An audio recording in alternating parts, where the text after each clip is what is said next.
And we are live! Hi, everybody. Let me know if anything's wrong. I'll look at the audio and it looks fine. Fine. Lolly ho, Jellybean. Reminder of spoilers. Yes, thank you, Ray Ray. Gobbies have their secrets. Yeah, Bean is very good at being always the first one here. Demands, good to see you, glad to have you. Lolly eating an entire bag of Doritos like a weird little goblin ho. Do people not usually eat the whole bag if you open a bag? Hope it is restful. It will be once I remind Elliot to set the bot traps. Yes, the bot traps have been set. Hopefully they'll be captured. Yeah, as for restful, we'll see. Death good to see you, glad to have you. Be here or be elsewhere. Hey everyone, gonna lurk, not in the best mind space right now, but might want to jump into chat from time to time. Yeah, we'll be glad to have you and talk to you, Aurora. Hopefully you'll feel better. Saw, good to see you, glad to have you. I know how you feel, not even in the right mind space to play. Haven't been for almost a week now. Guys, I feel for you, I really do. Hopefully, if there is anything that we can try and do to make this at least entertaining or catharsis or just a distraction, I know that I have been in my own space to need those before. Sarah, good to see you, glad to have you. The boy lives. I do. We're back to the story. It's crazy. It only took us a week. 6.2 was a wild ride. Darvin, good to see you, glad to have you. Hello. Hello indeed. No one asked Ray does, what Ray does to the bots that get caught in the bot traps. Look, we all know how much I like food. And let's just say it's some types of meat are cheaper than fast food. That's all that we're getting at, okay? We are going to be doing the Dark Knight for our warm-ups. We're going to do the Dark Knight deliciousness. Then I will have access to the Dark Knight skills, and I will not have to do synced dungeons below level 30. Lore, good to see you, glad to have you. Aww. Someone whispered me saying that they liked our show, or they liked our stream and our content. Very kind of them. Let me turn up my volume. How's everybody doing other than struggling? I mean, I guess, aren't we all? Oh no, I have to get it. It has to be at 60. It can't be. You can't put it at. Oh! Okay, I can use up and down to make that work. Okay. I was just wondering about this. Frey is shorter than you. Yes! He was even shorter than me as a Midlander. His model is set. The worst pies in London, huh? Soylent Green, it's people! Opening credit plays, music playing ominously in background. Dude, I love that movie. Shall we then? I only just realized this is the same shot you get for your capstone, but you're standing there. I love that.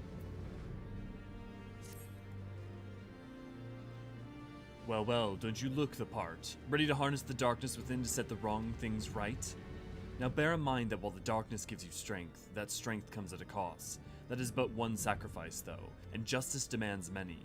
Say a man, a venerable, untouchable man, harms a child in unspeakable ways. He strides through the hoplon, secure in the knowledge that he is beyond punishment. But for one who cuts down the vile beast as he flaunts his freedoms, who knows how many others will suffer? Such was the dilemma faced by a goodly knight long ago. He knew that he would be stripped of his titles and denounced for the deed. The threshold we refuse to cross is a line we draw for ourselves. We fear the consequences, and people suffer for our indecision. Everyone who held the crystal came to conquer that fear, and became who they wanted to be. The knight was the first. Will you be the next? Think on that while we looked into the commotion down below. For reasons that become apparent later, his height and build are relevant. Or her, depending. Yes. Speaking of, let's look at the...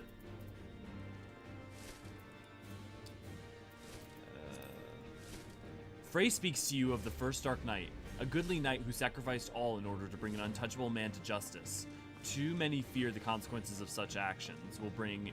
what such actions will bring, and innocents suffer for our indecision, he says. Consider his words as you seek out the source of the earlier scream.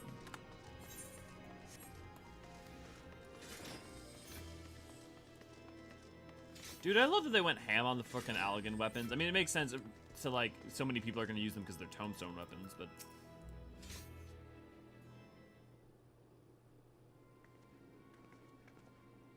Please, I do not know what to do.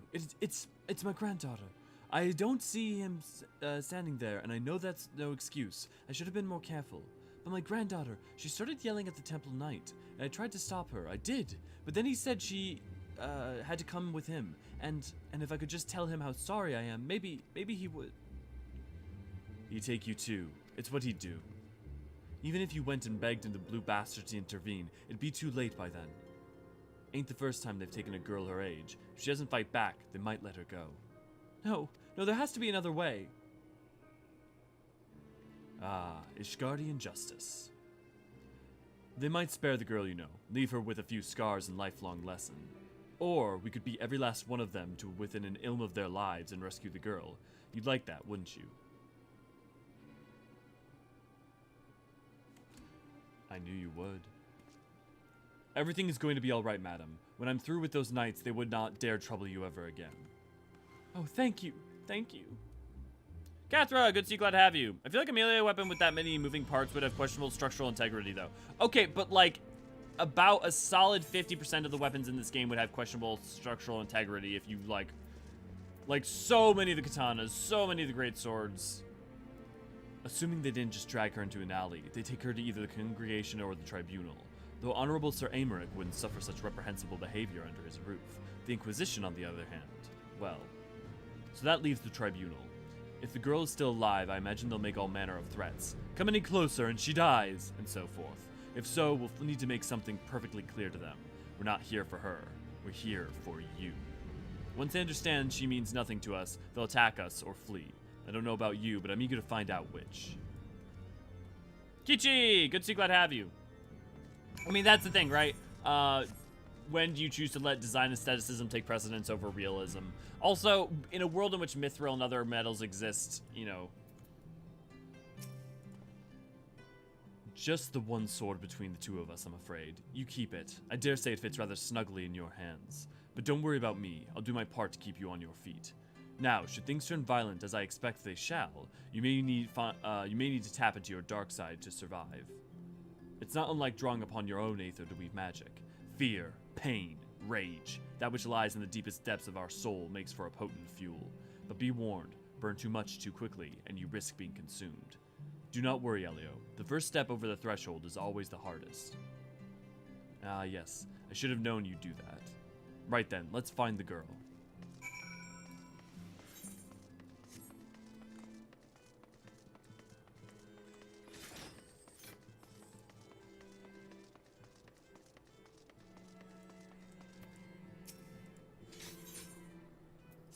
Let's kick some mess and take some names. And a reminder that this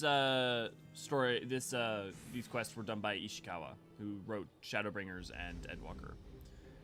Damn it, girl. You're the only one making it worse for yourself. The hell's with you? I've done nothing wrong. Why are the pretty ones always so daft? If I had a guild for every time I had to kill an unrepentant bastard like you. What? Are you threatening a temple knight? Oh, you're very clever. Yes, I am. Now let her go. Enough of this! With me, girl. Now, one more word of protest and I'll toss your grandmother in a cell to rot. You three, seize the imbecile. Dee, good to see you, glad to have you.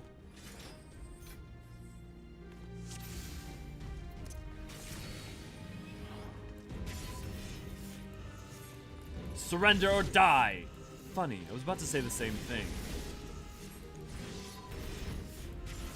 Show them no mercy, Elio.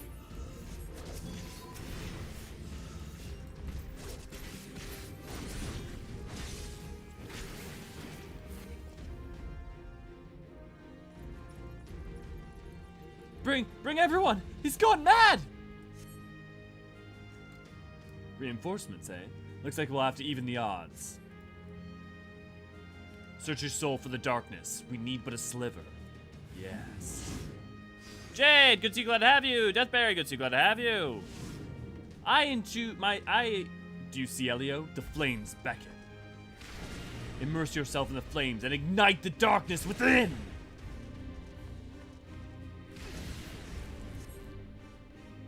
Drink not too deep, lest the flames consume you. Draw upon your dark side. Drive your foes before you.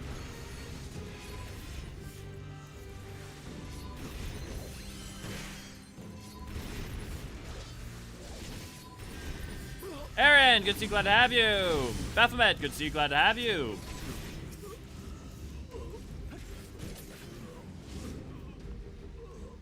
Come to the dark side, we have cookies.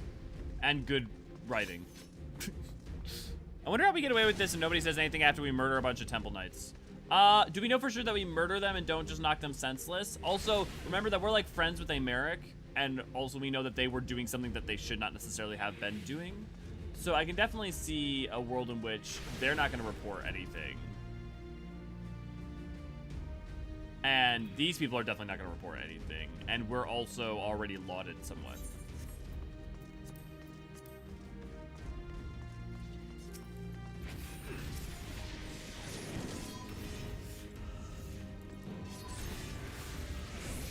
Extremely Arnold Schwarzenegger voice. Scatter your foes before you. Hear the lamentations of their women. That was a little bit, that was a little bit more like, I don't even know what that was. It wasn't quite perfect Arnold, but, getting there. Oh, I know what you're doing the Dark Knight quest. Yes, yes I am. Probably the best written, job quest, in my opinion.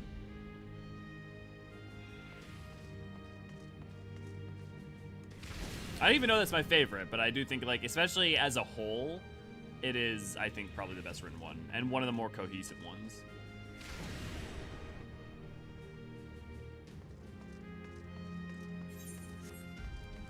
It was sadly the worst job armor at 50. What do you, I don't even know what the job armor looks like at 50. Actually, no, maybe thinking about the 60 job armor. Oh, right, into the tribunal. Frey being one letter off from my cat's name in the Norse god Frey is a nice touch. Haven't even unlocked Dark yet. Highly, highly recommend, even if you're not a tank person. All this for a base-born bitch? Do you know what you're doing? Aye, I do. I'm killing you and anyone else who gets in my way. Okay, we're probably killing them.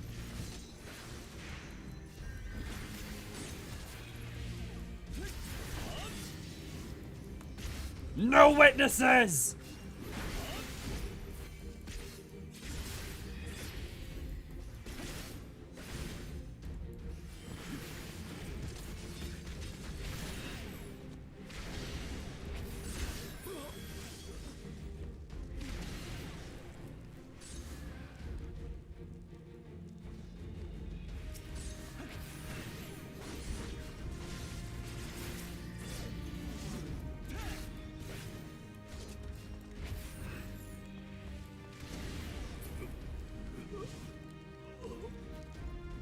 The next knight who bears steel, I'm not only going to kill him, but I'm going to kill his wife, his friends, and burn his goddamn house down! Oh, Frey. Thank you. Those of you who yet live, remember this horror, and know that you should you speak of it, I shall be visited upon you again 100-fold. That answers that question. Because they're all cowards. Chris, good to see you, glad to have you. It's just a set of tin can heavy wolfram armor. Ah. I don't know what to say, sir. Thank you. Thank you. Maybe we should sit down and do like a ranking of all the job armor sometime. I got a little carried away earlier. It's just that when I saw how they were treating my grandmother, I had to say something, and... What? No one screamed your name? My grandmother called out just the once, but that was it. Speaking of which, I should hurry back. I suppose I ought to say that I'm sorry for what I did, but I'm not. Those knights had it coming.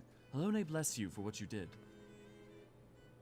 That is a bit extreme. I mean, that's the thing though, right? The whole idea about like the lines that we draw ourselves, the whole thing about the Dark Knight is that that's what happens.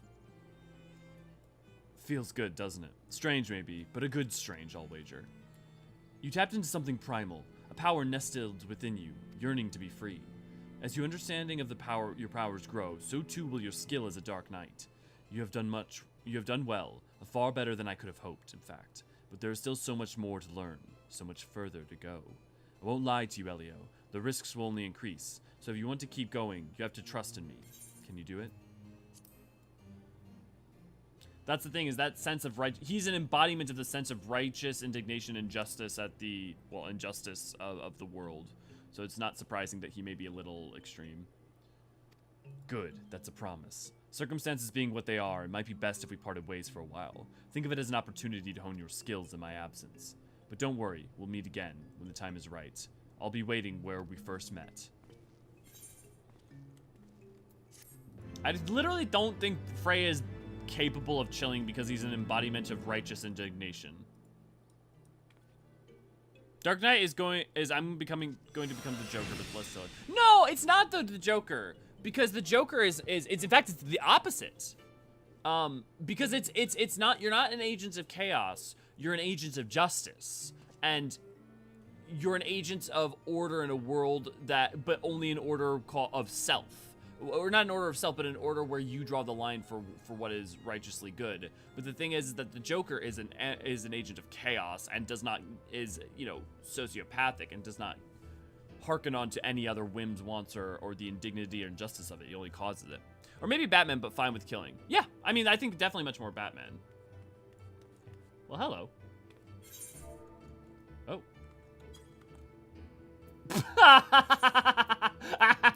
Come to the dark side. We have cookies. Thank you, Till. Very cute. Very cute. If us black mages who are agents of chaos. Which job is the most agent of chaos? Not monk, not dragoon, not Sam, not ninja, not dancer, not summoner, red mage, nope. Scholar, nope. White mage, nope. Sage, nope. Blue mage, no, not really. Not really. It's either warrior or black mage, honestly. Reaper. No, because Reapers as an entity exist as ardent defenders of, at least within on the source, were about keeping the status quo in the order and protecting their liege. So like Reapers were, if anything, very much about, even more about order than Dark Knights, because their whole aim was to protect their home, protect their people, and they were the shadows in the dark in order to do that. That was their whole goal. So I actually think Reaper is actually one of the least.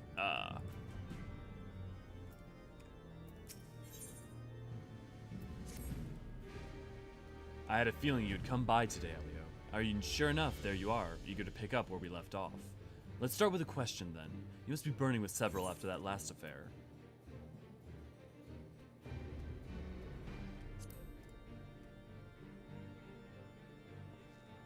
Oh, for the love of...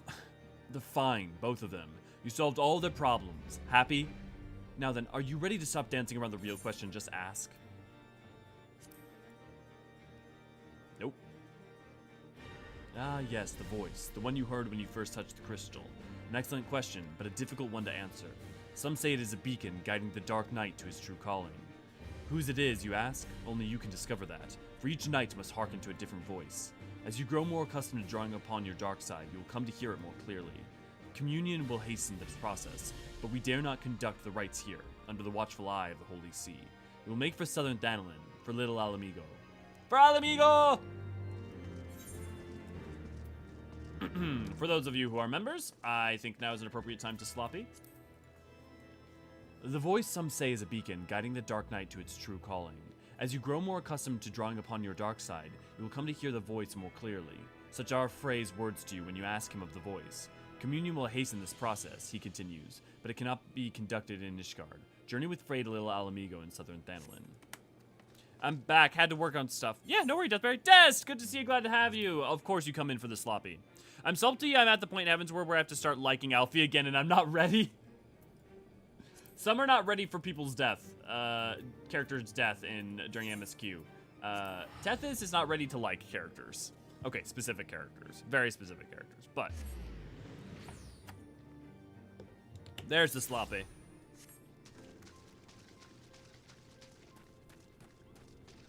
Oh, by the way, my artist is back in good health and working again. So I'm gonna be t-shirts are in the middle of being done. The first t-shirts that are probably gonna get done are Pray Return with Monophilia. Good to see you, glad to have you. Only Archons, maybe a Slape t-shirt. We have a couple others that maybe, but if people have specific t-shirts that they want from stuff, let me know, because we're gonna get art done now. Well, everybody seems to really dislike poor Alfie, but I feel sorry for him. No, I'm with you, Catherine. I love Alfie, like, as much as he's, blue blood and needs to learn a lot about the world during ARR. I'm much more forgiving of him than some are. For him to start because of somehow I knew he would change. Like, kids fresh from school, nothing is exactly what you think. Yeah, and totally I understand people being like he's a fucking little shit in sometimes, or if not often, and that's fair. Oh, I've been worried about Lady. Hope they're okay. Yeah, they're still struggling by. They had to move, and then also mental health and all sorts of stuff. But Lady's muddling on. Punctual as ever, I see. Communion, lest you worry, is rather simple. It is a ritual in which one nurtures the darkness within, so that he may channel it more effectively in battle. Do not, however, presume the risks to be any less than before. Should you partake of it in excess, you will die, or worse. So before we begin, I want you to do me a favor. I want you to kill something for me. Something feral, something fearsome, which will push you to your limits. I want you to see you thrive in that moment. That way I know when you'll be ready. Ask Gundobald. You should know of a suitable creature. I definitely thought he was gonna say find a Gubu. Because that would fit all of his parameters.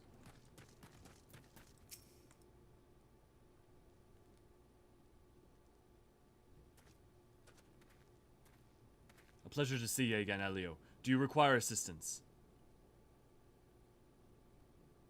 Training? Well, if you seek dangerous beasts for that purpose, then. The Red Labyrinth is home to piests notorious for their size and vigor. Our trappers take great pains to avoid the nest, and those who do not bear scars for their folly. I pity the man who dies without scars, but these piests sound promising. Tell me more. They're attacked caravans loaded with Aldigo carcasses before. The smell drives them into a frenzy. This should serve to draw them out of hiding. Catherine still sore over him calling the Warrior of Light his personal Warrior of Light. Elio, I'll always be grateful for what you did. Those young ones were on the verge of making terrible mistakes, so consumed with anger were they. I hesitated to act even though I saw it burning within them, as I see it burning within you now.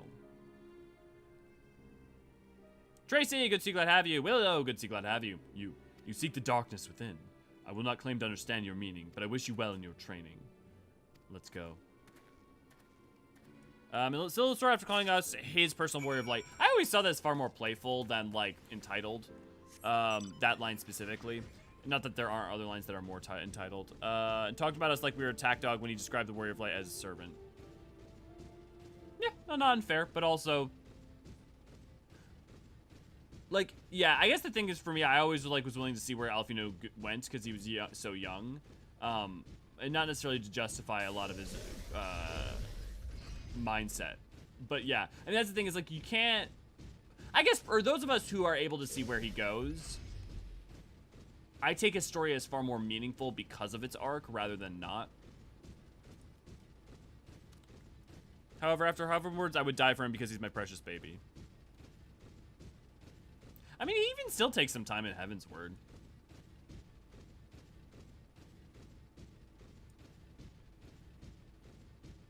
It's interesting. I'm actually interested that a lot more people don't criticize him for being mopey. I guess, like, his mopiness doesn't last very long. I mean, I'm not bothered by it, but I just, like, I know the amount of people I've seen in the internet tend to look at characters who are, like, feeling defeated and be like, just feel better already. Ah, they're close. I can feel their eyes upon us. Well, we're here. Show me who you are, Elio. Show me what you can do. I'm waiting.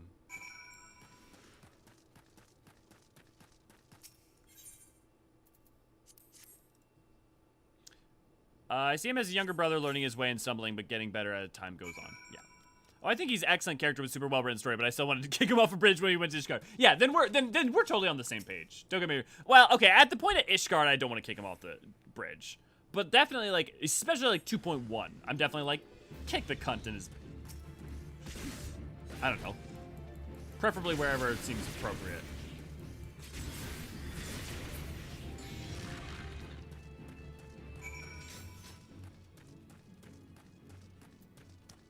That was a real challenge there, Frey. That wasn't so hard, now was it? To mete out justice, to protect the weak from the strong and so forth.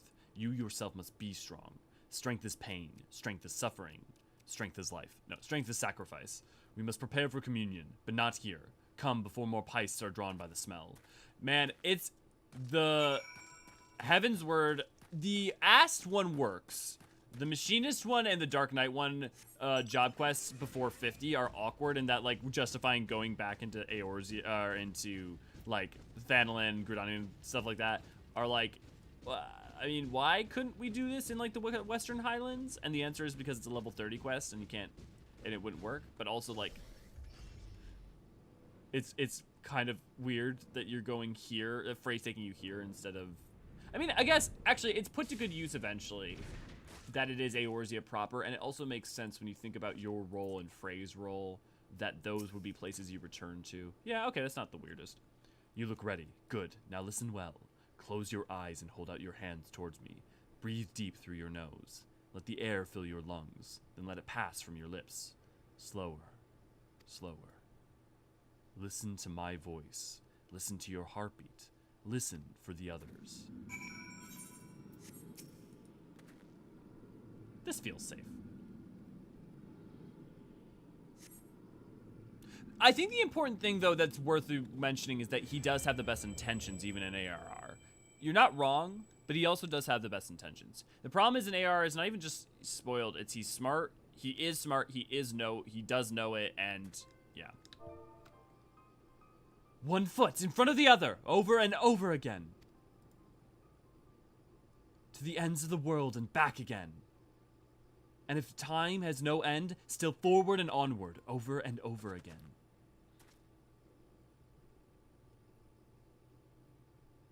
So, what did you hear? Interesting, but not terribly informative. But do not lose heart. That you were able to hear it once more is progress enough. I believe you will come to understand its words and its will in due time. I should mention that in some instances, the voice is said to be that of another, one whom the Dark Knight is fated to seek out. If that is the case, you may have a long journey ahead of you. So you'd welcome such a journey. There's something to be said for it, and for travel, for that matter, to roam free and help those in need. Yet no good deed goes unpunished, does it? I knew a man once, wanted to be a hero, do great things, and so he did. The song always ends there, but life doesn't, does it? There are temptations more deadly than the darkness, Elio. You should have learned this by now, but you haven't, and you will. The communion is ended, and with it our time together, but we shall meet again as we did before.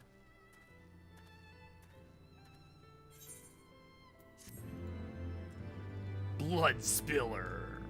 Alfie was entitled spoiled brat, but yeah, but that was the way he was raised and had no world experience. And to be fair, though, we also should remember that just because it's way he's raised is worth knowing and can be illustrative, but it does not change. It does not, you know, it does not vindicate, and it does not liberate him of the consequences of being a dick. You know, I knew from the start he would get cut down and would have a lot to work through. Yeah. Now that said, like, also if it took Alfino like multiple expansions to get to that point, I would also I think be way more on like this motherfucker though. Yeah, once we met his father, I really understood. Honestly, his father wasn't the problem. His father never really coddled him. If anything, it was more, you could argue, Louis Soir, maybe a little bit of Emilience, and just a byproduct of just being rich and intelligent. But, like, Fortunal never was, like, I don't think you end up with the cocky arrogance of Alfino is not a trait that Fortunal have. Fortunal is strong-willed and certain, and maybe a certain amount certain of the right path, which I think that's true that you could definitely say of Alfino and ARR.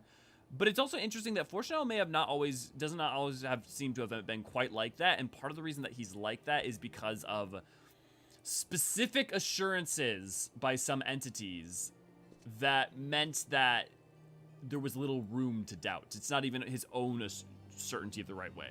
But yeah, but his strength of will to be blind to what might be kindest rather than right is something that I think Alphino definitely shows more of in ARR.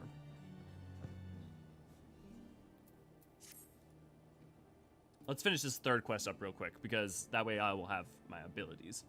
You look well, Elio, more determined. You've not heard the voice since last we spoke. I know, but worry not. If your affinity with the darkness side is as strong as I believe, then communion is all you require. Come with me to the burning wall. You know what you must do. Alfie's main problem in AR is that he assumes that he is the most intelligent, best qualified person in the room, but he's woefully unprepared to deal with duplicity because he's never had to. Yep, totally agree. And like, I think the traits of being a little shit and being strong-willed and certain of doing the right thing are both of them get him into trouble, and both of them have major problems and downsides. Oh, that's wrong. We want to go to the Burning Wall. That's in what Eastern Thanalin. But like one of them is like true of all the people in his family. Louisoix, Emilience. I don't know why I keep clicking on Lenosia. But the arrogant, self-entitled little shitness is only true of Alphino. Even Alice doesn't have that. Fortunel never seems to have that. Louisoix never seems to have that, and Emilience doesn't seem to have that. So like that part is just like, yeah. Totally agree, though. Wasn't a huge fan of Alfie at first, but the AR patches. But after AR patches, my significant other and I decided we would kind of adopt him, and he is now my tiny son. Yeah. No, I mean, I think one of the things about 14, though, that the thing about characters like Alphino evolving like that too, it means to me that, let's say the most recent 6.2 character had arrived, right, and was kind of the worst. I would not have immediately discounted them.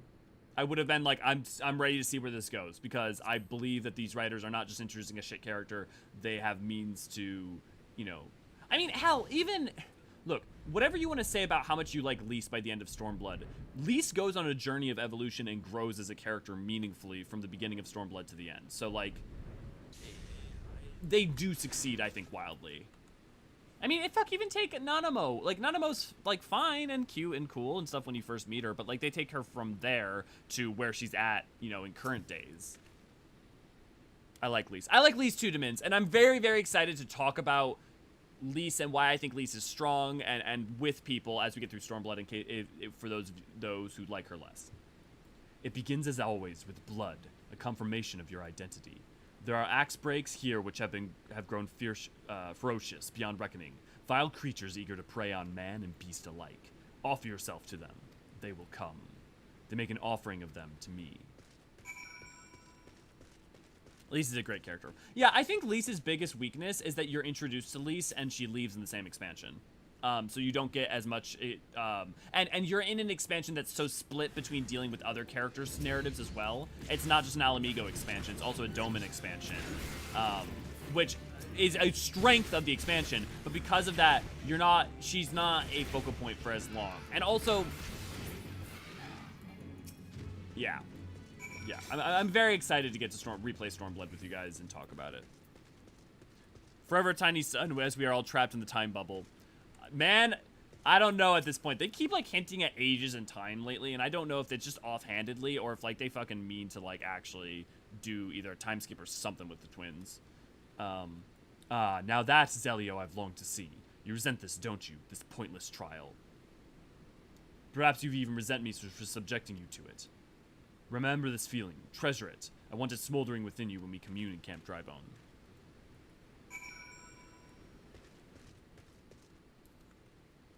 I mean, that one was okay, because that's not saying the fate of the character, Ray. But, yeah. Well, I think the thing is that I don't even know I would definitely just say he got done dirty. I think it's, like, his time in the story came to... I think the thing is that yeah. We can't talk about it too specifically, but... Yeah, thanks for being sensitive about it, Ray, especially when we're in, like, still before, like, 3.x. But no, Demins, like, I totally hear what you mean. I think, though, the thing is, I don't think he was done dirty in character development. I think he was done dirty in screen time. which, I mean, I think we tend to treat it synonymous, which is fair, but I only think that's worth pointing out because I think what you get of that character is actually quite excellent post-ARR. Whenever they are present, it's quite excellent. Close your eyes and hold out your hand towards me. Breathe deep through your nose. Let the air fill your lungs, and let it pass from your lips. Slower. Slower. Listen to my voice. Listen to your heartbeat. Listen for the other. Thank the 12, it is you, Elio! Isambard, remember? Couldn't forget. Must have been ages since last we spoke. To think that you would end up saying the Lord of the Inferno when you first came through looking for our missing common folk. I took you for, but this isn't the time to reminisce. I sought you out because I need your help. Do tell. Not long ago, an Amalja raiding party attacked a caravan on the road and abducted several pilgrims. We reported the incident to both the Brass Blades and the Immortal Flames, but it seems neither is in a position to muster forces at present. You know, what lies in store should they not be rescued soon? Please, Elio, there is no one else. Really? Charge into an enemy encampment filled with Amalja warriors and free some fools who should have armed themselves. Risk life and limb to do the work of a dozen men, all because you bloody ass. Is that it? That's what we do. That's justice. Bah! But that's what we do, isn't it? Every goddamn time. Fine. We'll bring them back. I thank you for... They were bound for the encampment to the southeast. Then so are we. But we remember these characters that seem to play small roles, but they are more memorable. Yeah. I mean, we're passing. Now we can talk about Moonbreeda. Like, I know some people like are like, yeah, Moonbreeda's fine. I think Moonbreeda is excellent, despite only being around really for a patch. And that's because sometimes... Do I wish there was a world in which Moonbreeda had a little more time? Yeah. But I do think that there's something warranted about the fact that anyone can go or leave, and there's an ephemerality to it all. It's probably a good thing to have. The nerve of some people, after all you do for them. They're inside, just as Isambard said. Mere moments away from being tempered, I'm sure. Well, what are we waiting for? It's time to play the hero. You know, as long as... I guess for me, when a character's end, I feel for that end, rather than feeling like I'm supposed to feel for it, but I don't give a shit. That's the only time it's a problem.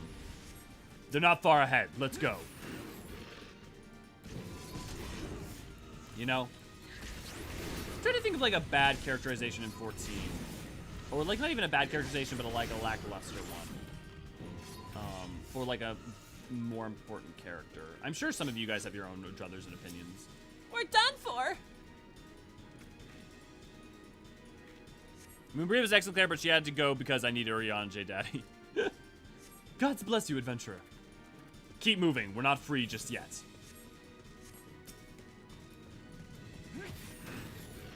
I also think that this game is really good at eventually... Raleigh, do not let him escape. Really good at, of course there's more. There's always more. If you stick around with the story long enough, the story will pay off plot beats, but it will pay off, not even plot beats, but just like character beats that it may not have paid off right away. For those of you who played Endwalker, you know what I'm talking about. For like Moonbreeda, for instance. And so I think it's worth remembering that like sometimes they play the long game. So for instance, a good example is Nanamo being alive, right? Nanamo surviving being poisoned. I remember being like, oh, come on, really? Like, you're gonna take out, you're gonna like, you had like a really powerful like death moment with like feeling like consequences. You're gonna undo that? And because of how they put that to effect as the story goes on, I'm in total favorite of it at this point. So I think that's always worth the remembering for the writing team and for the stories for 14 thus far.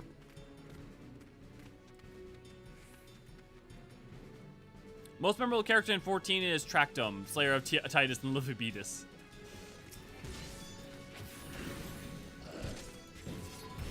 Yeah, I guess I'm not sort of counting offhanded NPCs or quest people because like they're minor and I don't expect them to always be written well, and they may be intentionally annoying, or so like that's fine.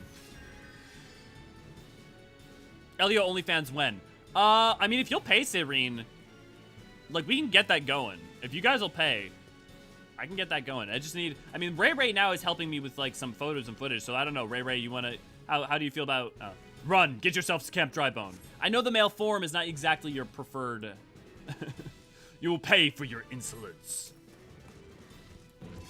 But that said, we're definitely getting an OnlyFans t-shirt being made, so that's definitely happening, or an Only Archons t-shirt.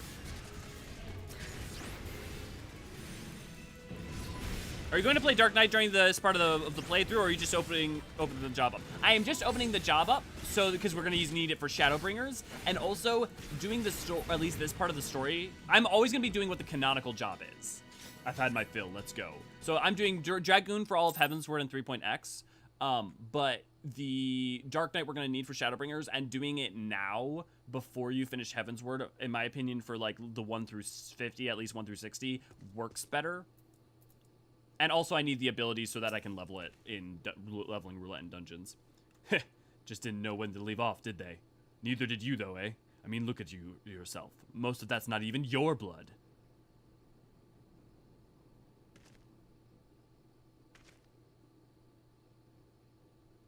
Leave it to me. You're nothing to be ashamed of. Let's go and give Isambard the good news. Well, the idea was it would be the Only Archons as, like, a logo. Rather than a half-naked or fully naked Eorzean. But it's not a good... Yeah, walking around with a fully naked Eorzean on your shirt may not be the... maybe something. I just want to know if he's changing classes, jobs for this. Yeah, no, I'm not changing jobs for this. I am just... I have to play it for leveling, but... I think it's more appropriate to do those jobs now, and we usually do the warm-up. The other thing is that we may not want to go straight into Sohm All today. We may want to end at Thok as Thok. So because of that, I'm also not okay with taking a little bit of earlier time to wrap up, to take this to do the job quests. Welcome back, Elio. I heard you really gave those Amalja. What a good show. I'm sure you're eager to be on your way, so I won't waste more of your time, but thank you. Come back whenever you like. Notice that he's talking a little bit weird to us. I wonder why.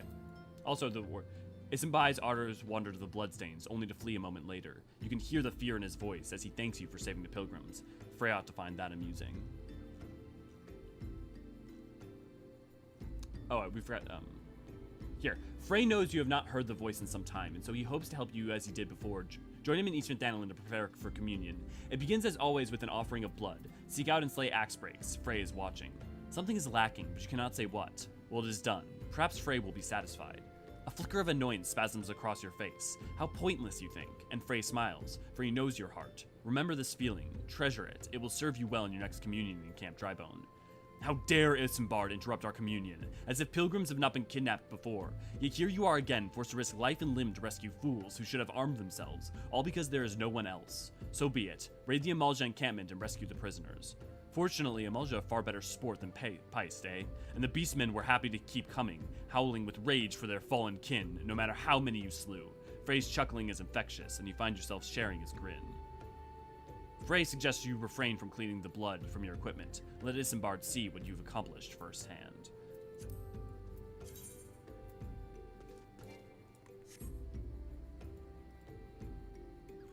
Everyone you interact with in DK questline, and never again will be like, man, the Warrior of Light is an ass. I feel like I would be, after their interactions with Dark Knight Warrior of Light, I'd be more likely to be like, what an asshole! Those who've never faced death do not scruple to condemn others to it. They know nothing of true sacrifice and are weak for their ignorance. In sacrifice, there is strength. In sacrifice, there is liberation. Close your eyes and hold out your hands toward me. Breathe deep through your nose. Let the air fill your lungs, and then let it pass from your lips. Slower. Slower.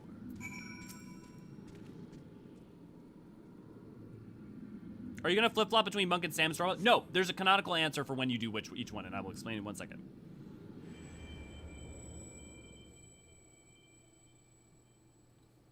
With every breath you grow lighter and slip further into the abyss. On a throne of bone he awaits. Serve, save, slave, slay. They come to entreat his judgment. Serve, save, slave, slay, one by one in solemn procession.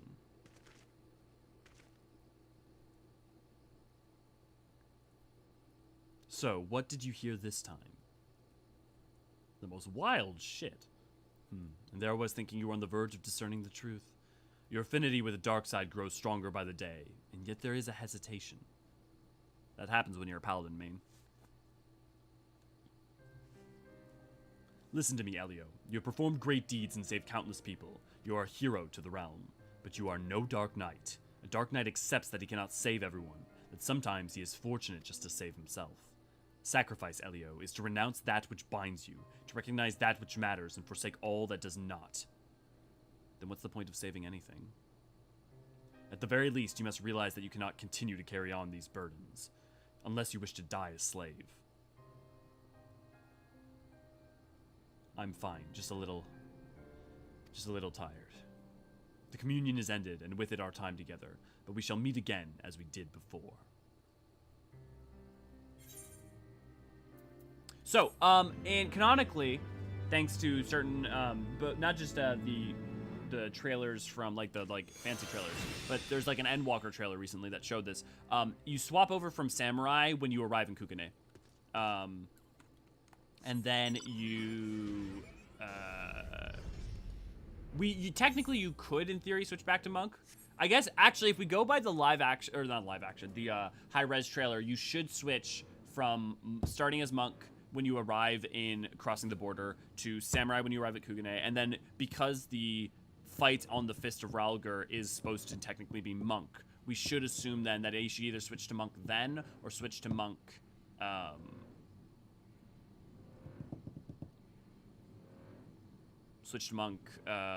upon coming back to Alamigo. Or I guess Girabania specifically. Okay, who's ready for the actual MSQ? Bryn, good to see you, glad to have you. Wait, I mean, isn't it in lore that we may be like using a main job, but we still switch between them in combat to gain advantages like in Shadowbringer's trailer? No. No. In Shadowbringer's trailer, so two things. So there's two important things there. We don't get any indication that that's a thing at all, partially because of like being able to switch in combat not being a thing, but mechanics aren't. I say no that way. I don't mean no like no, that's impossible. More like I wouldn't think so. The important element there, right, is high res trailers are not canonical in terms of like you should not take them 1-to-1. If you look at, for instance, if you look at Heavensward, Hraesvelgr did not attack you, and you did not get attacked on the bridge, right? Plus, you did not arrive alone. You arrived with,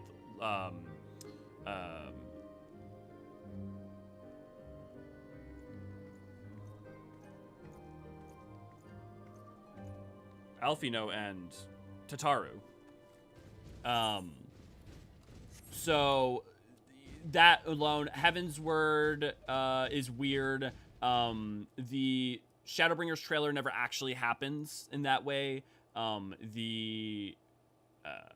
because of that, we should rarely take them as literal.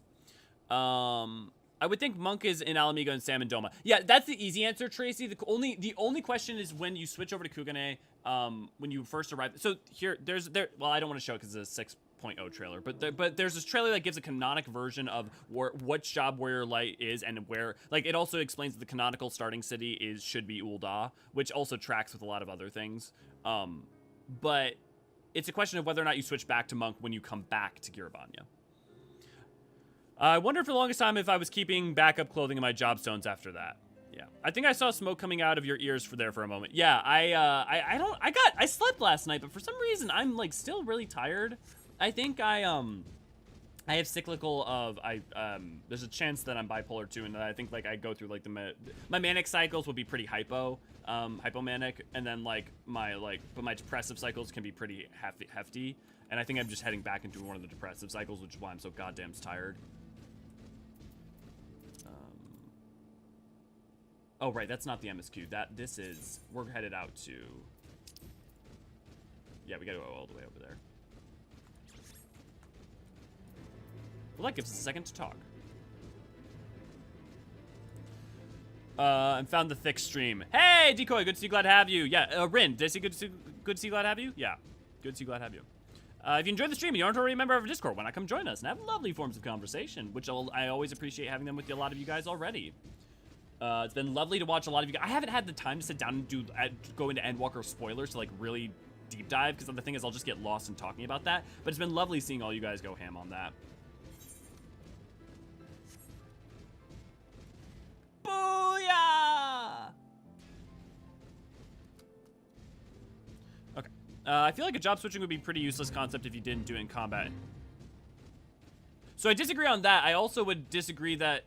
I would also say that there's nothing to indicate that we do it. Also, the idea... Remember that you need to, like grab your soul crystal, make sure you're not using your other one, and make sure you're, like, focusing on that. That would be, like, imagine if you were in the middle of, like...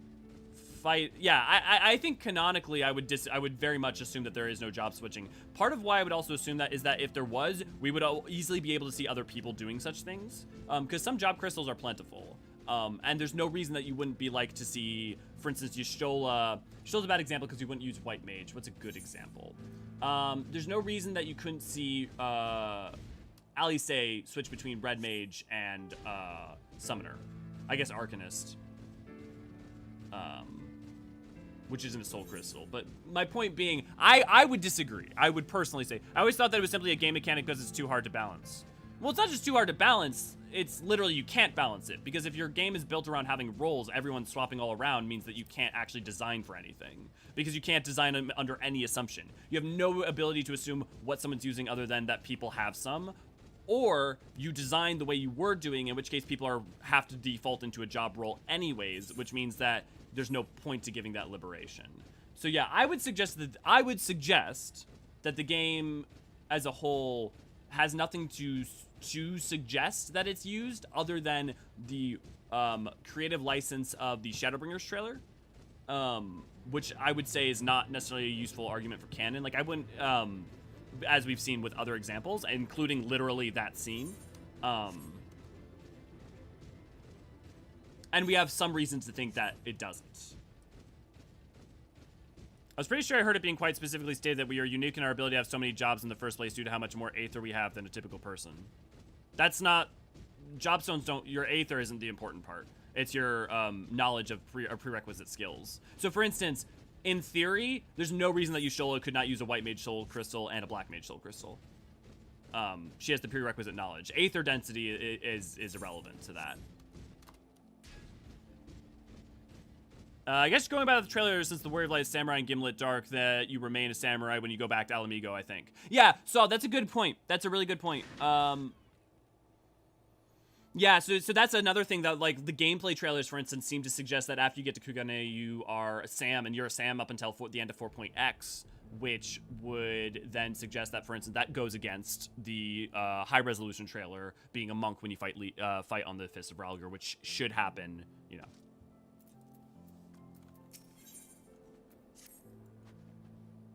You are Elio, yes? Pray, address me as Ysael, if you wish. 'Tis passing strange, is it not, that fate should bring us together thus? Never did I think to walk alongside the Warrior of Light. But hey, Rin, if you find that specific statement, I'd love to see it. But history is full of such unexpected alliances. Shall we make our way into Dravania, then? The chill of the Western Highlands is unrelenting, and I would sooner be under the shelter of a canopy of the Chocobo Forest. And that is not me saying cite your sources. That is just me saying I want, like, if I'm wrong, if there's a way to, like, verify that one way or another with specifically. But everything I've read about soul crystals, and I literally made a video on them, which isn't great. I could have done better. I could have made it longer and more in depth. But etheric density, I don't know why that would be relevant. Because basically the way to think about soul crystals is more like it's reading a book, but you need to know how to read. And each soul crystal is in a different language. So you need to have the language of understanding Conjury to use a white mage soul crystal. You have to have the reading comprehension of a thaumaturge to read a black mage soul crystal.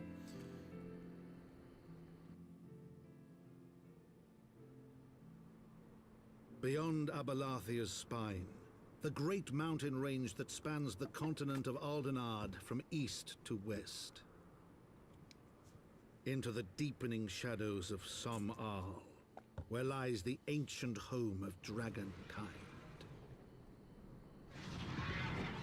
I mean, the other thing is you're only using one at a time, right? So your Aether shouldn't matter. To a land where the soil slithers and the skies seethe with sinuous shapes, they came. Could be, Sarah. I mean, maybe that's how we do it. We just switch to monk for that specific sparring session so we don't cut least ribbons. It's not impossible, right? Like, the thing is, we don't have a canon trailer that's not the high res, so we don't know. We know that in trailers, it typically shows in 4.x, it shows them as samurai, if I'm not mistaken.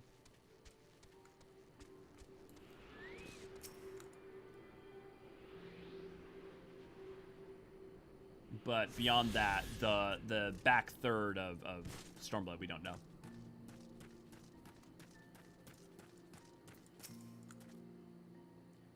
Do you sense them, Elio? A gathering of dragons to the west. This forest was mentioned in the pages of New Eorzean Geographic.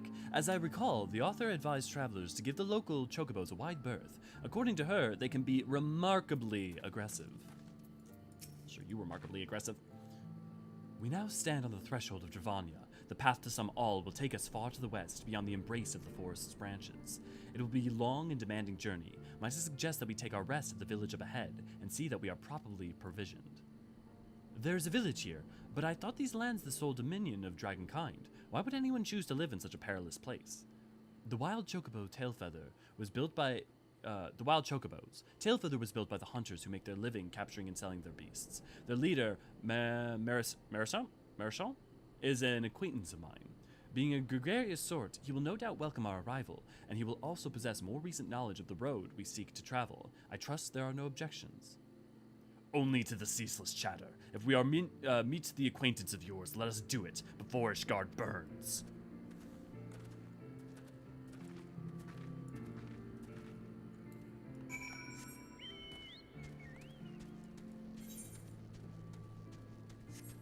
Someone remind me to actually attune to the Aetheryte.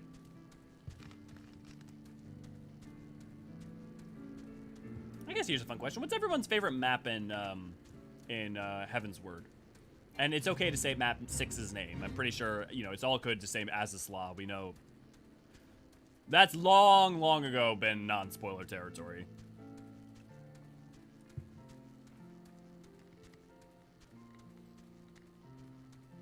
I almost want to say Azisla because of how interesting it is, but also, like, it's also a pain in the ass to navigate. Thanks, Ray Ray. I don't know, like, I feel like... I don't know that Heavensward has any of my particular favorite maps. Like, I appreciate the argument that the fringes, the peaks, and the lock are all too similar when it comes to Stormblood. But I don't know. At least there's, like, some variety when you get into, like, Doma. Whereas, like, there's variety here, but it's also classically fantasy. Attune! Sea of Clouds, Moogle Town. Jubilant! Good to see you, glad to have you. Yeah, Sea of Clouds is pretty nice. I feel like we put a lot of RPG limitations on the weapon preferences people use in the moment, which is largely what jobs are. Haven't been given the impression everyone in the various guilds needs stones. No. So the thing that's important to remember about every soul crystal is that someone developed those practices beforehand. Soul crystals are a shorthand to make it so that someone who, let's say you want to become a white mage, instead of having to study white magic your entire life, if you understand Conjury, you're able to access the memories of the person who held that soul crystal before you, and they are embedded in there. So the knowledge of a previous white mage you have better access to, and so you can use that as a shorthand to use abilities. Feels like we put a lot of RPG limitations of the weapon prefs people use in the moment, which is largely what jobs are. Haven't been given the impression everyone in the various guilds needs stones. Right, so like gladiators obviously don't need stones, and but like all the paladins use soul crystals, right, or hold on to them. But what's a good example of a job that we you have people like Gishtola, who's a sorceress, not a black mage, but uses black mage a lot of black mage spells. You have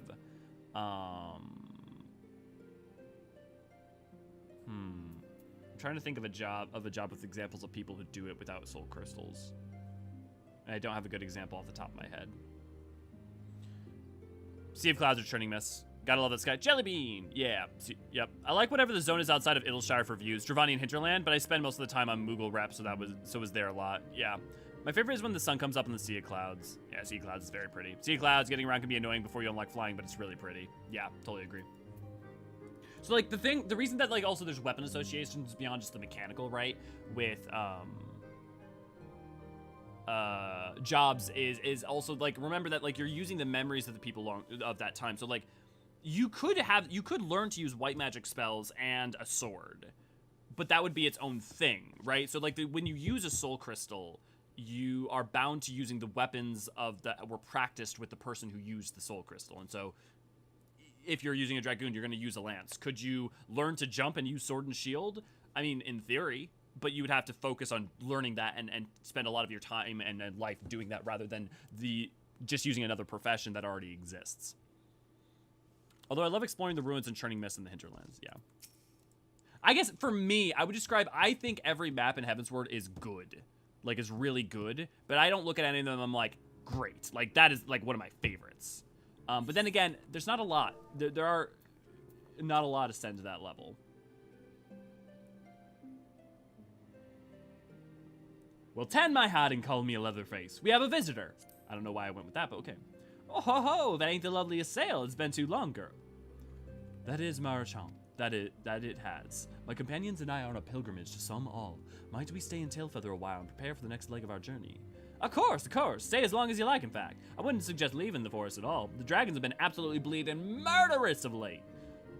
Forgive me, sir, but I'm not sure I understand. Do the dragons not bother you here in the forest? Bother us? Did you see us not explain things to you, boy? We've seen them towering killam trees all about, haven't you? You were flying above the canopy, you'd barely be able to see the ground. And as you expect, local wildlife canny enough to stay hidden beneath the leaves, which is why the dragons don't do them hurting elsewhere, and we can do ours in peace. I see. Thank you for the explanation. You're welcome. Now, I know you won't stop your sail here, but dragons ain't the only thing you need to keep an eye out for, especially if you set on the head west.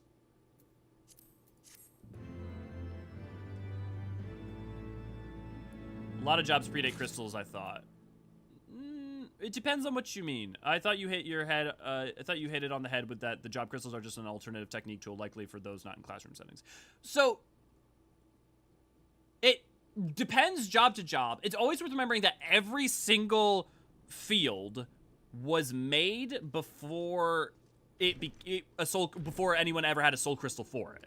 So it's not that soul crystal is mandatory to read it. Another good example is machinist. Your soul crystal is blank. For a machinist, you're just learning all of this stuff as you're doing it, because the machinist is a brand new job that's never before exists, and your soul crystal will be a soul crystal that will be passed down to other people. Super Narwhal, it's good to see you, glad to have you. My favorite zones are in Shadowbringers. Yeah, a lot of mine are too. So jobs, some jobs do. So all jobs in theory predate soul crystals. I guess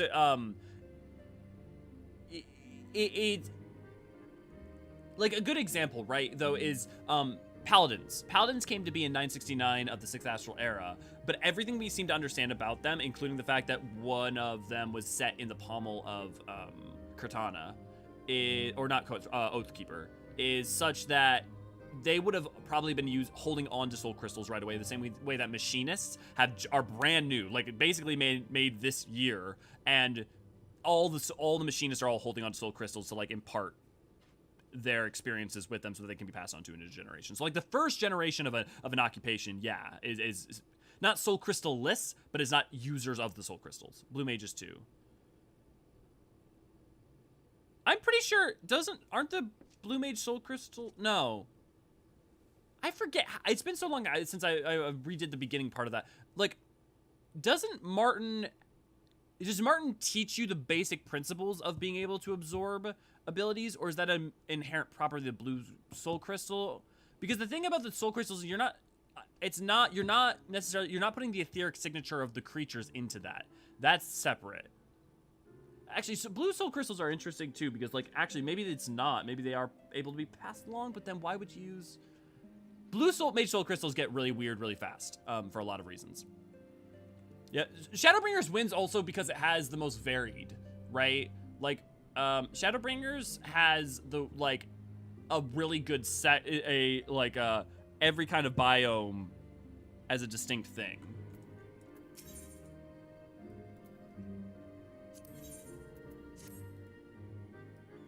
Actually, you know what? You know what I got? My copy of EE1 came in.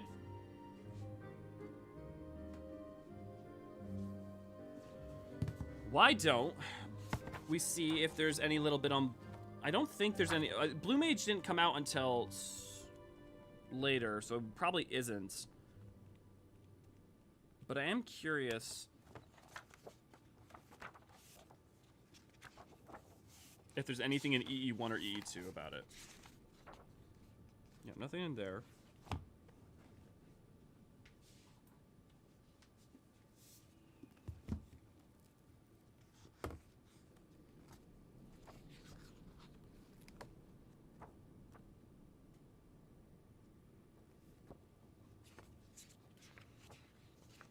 Nope, no real mentions.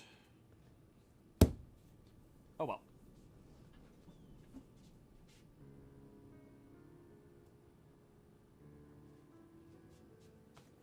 So I'm a little unsure of your position. Is the reason you think we can't switch job mid-combat canonically because there's no indication that we can, or is that there hard evidence that we cannot? So both are kind of true. So no indication that we can is important. Indications that we cannot. First off, the function of the soul crystals, 1. 2, the amount of effort and time that would take. So here's the thing. No indication that we can on repeatedly. There's no NPC that does it. We do not. There's no ever any projection that it's a thing that happens. Is such that that is strong evidence in and of itself. Now, you know, absence of evidence is not evidence of absence, but like, there's no reason, just because we can't for sure confirm it's not, doesn't mean that we should assume that it can be done, especially when that would run counter, kind of like, okay, that is a tantamount to being in the middle of a fight, you swinging a sword, then someone wiping your memory of how to use a sword and throwing you a gun. Like, the disadvantage of that are extreme. And also, it's not clear that we're holding on to multiple crystals at the same time in a way that's easy to access. And it, again, there's no real indication that that should be allowable, and on a mechanical level, it's shown to us it's not. But more than that, that would be very weird. Graha did it? When? When did Graha switch mid-combat? Because if so, awesome. Then we have more evidence. Without giving anything away, what did you think of 6.2? Loved it. It was basically went along the lines I thought. Patch 5.55. Right, but when? Like, what are you, like, also, like, don't, without, like, being hyper-specific, like, what are you talking about then? Because there's never a point where... Also, Graha Tia doesn't use a soul crystal. So that's not relevant. And if you're talking about him using different kinds of abilities, it's worth remembering that, like, Y'shtola can use some white magics and black magics, not because she has a soul crystal. I don't think game mechanics are inaccurate. Yeah, but Rin, I literally said that. Rin, you're doing the thing where you're referencing WoW. WoW is irrelevant. That is not an argument for anything in 14. That is irrelevant to 14. That's just a game mechanic against balance, you know. WoW is irrelevant. You gotta stop bringing out WoW as any kind of reference point. It is irrelevant. No NPCs, not counting ancients. I don't need spoiler to take it. Yeah. Rin, I am telling you, please do not use WoW, and yes, it does matter. I'm telling you that you cannot compare texts across between each other because there are some games where game mechanics are treated as canonical. So no, it is not. You cannot use them as the same touch points. Yeah, I can imagine switching between healer and DPS would be mechanically broken. Yeah, mechanics aside, I dare say your wonders what could possibly be worse than dragons, eh? Well, I'll tell you, the bloody Nath, they're what you might get crossed if you get crossed in an antling with a megala crab and taught thing how to walk on 2 legs. Man, I lost the southern accent. They never used to stray far from their hives out of fear of the dragons, but they gotten a lot more aggressive of late, sending out war parties from Malms in all directions. They even taken to harassing the Dravanians in their own lairs, if you can believe it. And when they venture in the forest, which is more than more by the way, they certainly ain't afford to come after my lot. I can only imagine how much worse it'll be closer to the Nath home territory.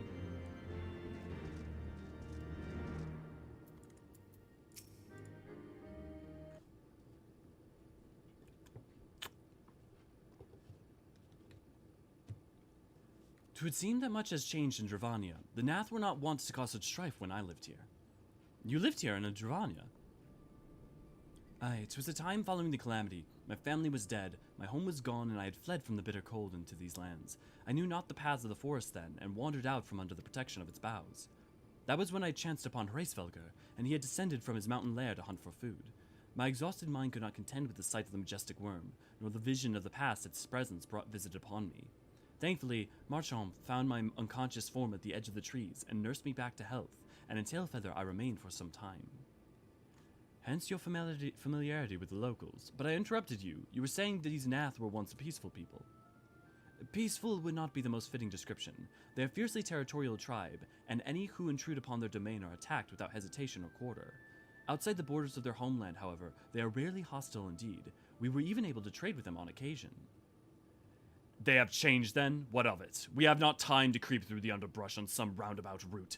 I say we make straight for Som Al and crush any unruly insect we meet underfoot.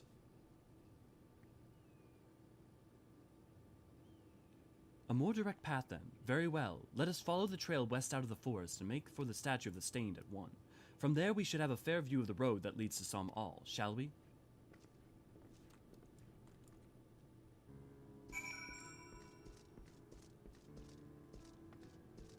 Guy with French name with American Southern accent. I mean, what else am I gonna do?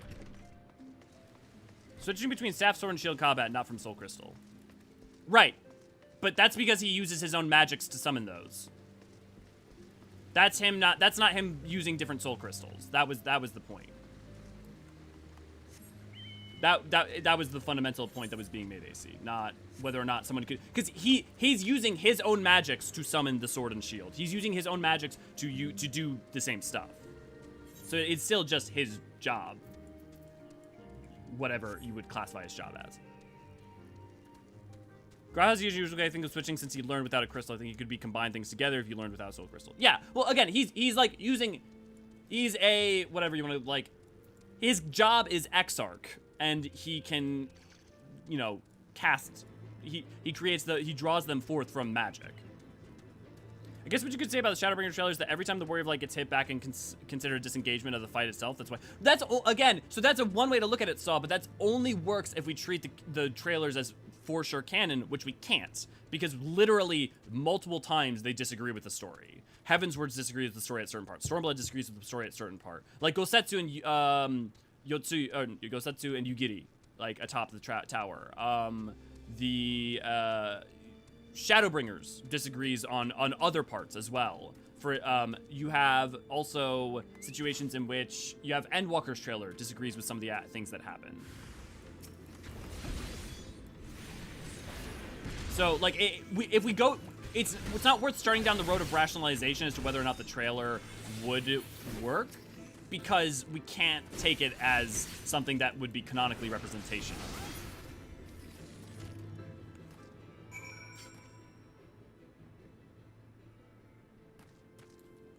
We don't fight, you know, just like as a minor example for the Endwalker trailer, if you've seen it, right? We don't fight Terminus beasts on Mare, right? Just as an example. They take a lot of license to be able to get the general vibe and gist, maybe, but if we're going to start arguing about specific details that are hyper relevant to canon, we can't, because that's a bad road to go down. I think I missed why multiple soul crystals was a problem. Was it the lore-based reason you'd be limited? So, okay, I want to start with, and I repeated this multiple times, so I'm not sure why this gets me. Mechanically, that is one reason you could look at potentially why. Mechanics, though, typically aren't representational in 14. So that's not necessarily a good argument, but it is one you could make because the mechanics not being at all representational is not the case. Like, abilities do what abilities do, right? As an example. Oh, I thought we were going further north. Well, so the first off is that we do not witness the Warrior of Light or anyone else use it, and there's no indication that it ever does happen. So now, does it know? It is, again, the point. I'm very important. Please pay attention to what I'm saying when I say it. When I say, like, evidence of absence is not absence of evidence or whatever. The point I'm making there is that, yeah, could you potentially theorize that it's possible? That's not unfair that you could potentially theorize that. I would personally suggest that the game is it does not seem likely. It seems like it'd be very weird for the function of how they work. It makes sense in the Shadowbringers trailer because, okay, yeah, like you, for poetic license, right? Like, because it's showing all the expansion jobs, right? You're going through, you start as an archer from 1.0, you go into warrior, you go into dragon, like, it's a cool thing to show off, like, the legacy of the game thus far. So that my perspective on it is I don't think so. But I think but it's very different, but it's very weird to me also then to take that and say like, oh, it definitely for sure can work. It's like, no, you don't know that. You could theorize it might, and maybe it does, but we don't know that. And there's kind of, you could kind of suggest it doesn't for some fair reasons, but that aren't concrete. Just because something isn't shown, just because something isn't verbally can't happen, doesn't mean that we should treat it as it can in this game.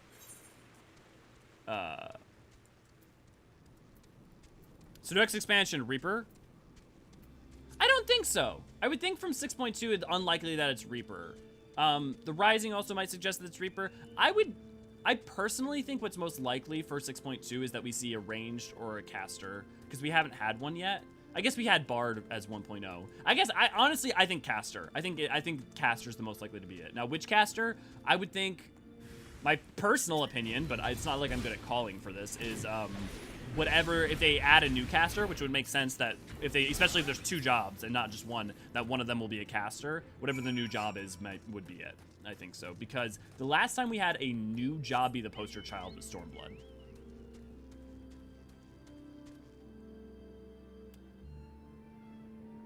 Rin, honestly, I'm starting to get annoyed.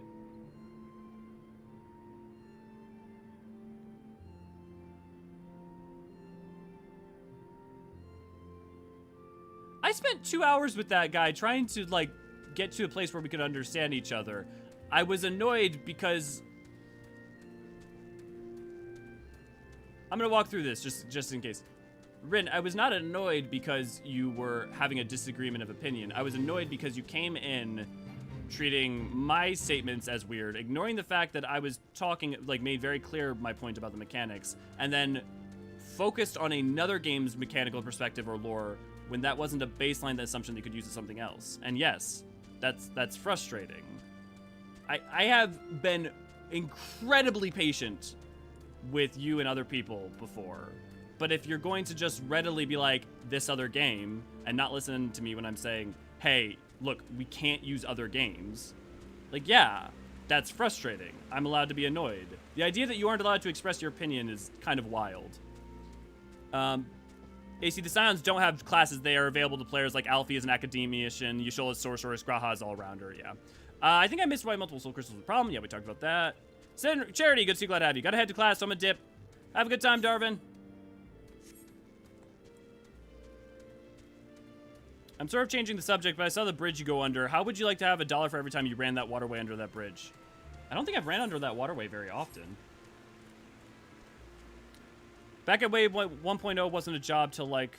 But back at base 1.0 wasn't a job till like late game, so he was Archer back then. He turned the Warrior and stayed it for AR, right? As far as we know, seems to be the implication. The trailer for 6.0 shows us walking onto Ul'dah. It doesn't look like we're an Archer, but we are in the Archer gear, but that's just because that's the plain clothes gear. Answer shows us as the, 2.0 trailer shows us as, Warrior, but again, like we've been saying, that doesn't necessarily confirm that we definitely were Warrior, but I think the fact that you look at Arbor, I think you look at Answers, that all suggests that, yeah, we at some point during A Realm Reborn, well, I guess no, right, because Answers is weird, right, because Answers is Warriors before A Realm Reborn. I mean, it's also weird because the Answers Warrior of Light may not necessarily be your Warrior of Light, but if we take the trailers as writ, we're definitely probably Warrior for 2.0. If we look at walking onto Ishgard, yeah, I would say from trailers and everything, yeah, we're definitely Warrior for 2.0. Now, when that starts is a question.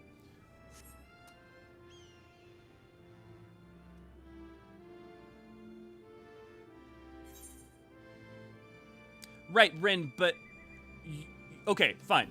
Let's take that as great. Rin, from the standpoint of you saying not convinced and offering your opinion... The way you're doing it is not listening. You're very just being like, I'm unconvinced here, and here's why I think what I think is very different to being like, okay, I see what you're thinking. Here's why I struggle with this, or here's why I struggle with that, or here's what I would think for this. You're not just presenting a counter opinion. You're just going, I'm not convinced and agree to disagree, which is the most for me personally, and this is not aimed at you specifically. Just I find that very frustrating because that's not conversation. That's just you haven't convinced me, and I don't think you're right, and I'm not going to engage. Like you're not talking to me about it. And as for WoW, you're just providing like, oh, it's mechanical, so it's the same. But again, the point is you can't go Final Fantasy to WoW. You can't go Guild Wars 2 to Final Fantasy. You can't go Final Fantasy 15 lore is mechanical. Like for instance, lore in 10 for mechanics could be that like 15's teleportation mechanic is a canonical thing. But then you apply that to I don't know, what's a good example here? Like Warcraft 3, like there's not a that's, you know, or, you know, here a good example, like mechanically for, there is a tactician in Fire Emblem games, right? But not necessarily elsewhere.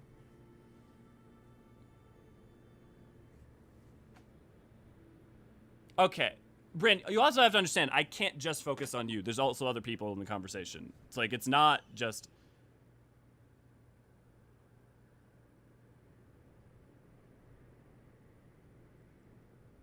Right, okay.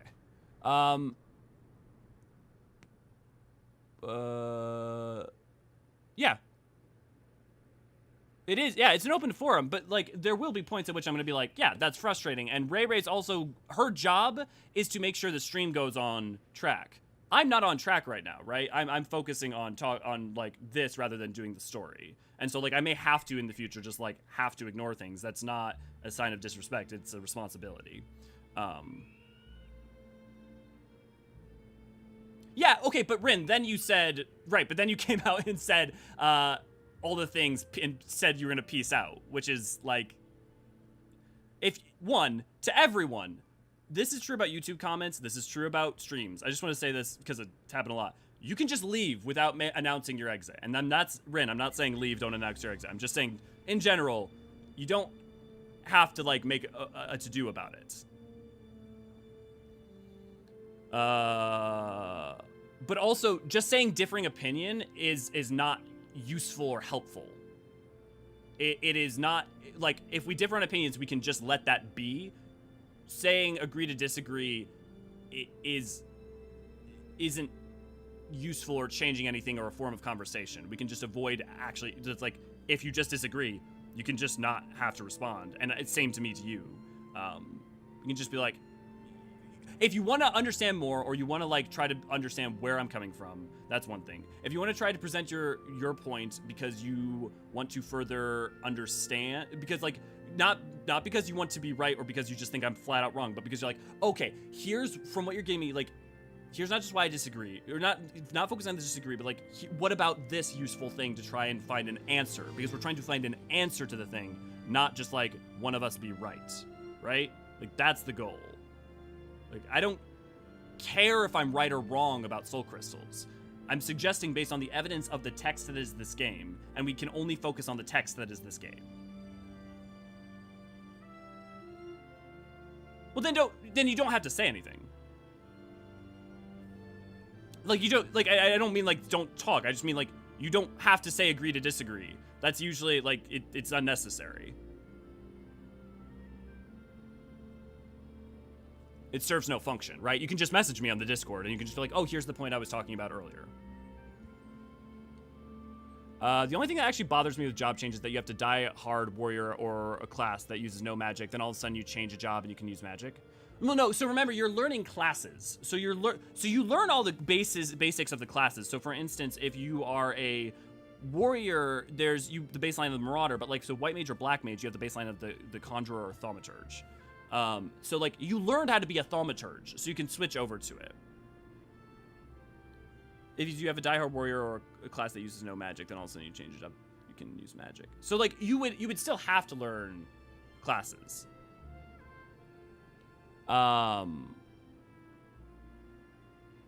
Late game 1.x. Not until endwalker for Alfie know that, but that's later. I'm just saying that even without a soul crystal, some people can change disciplines in the middle of combat.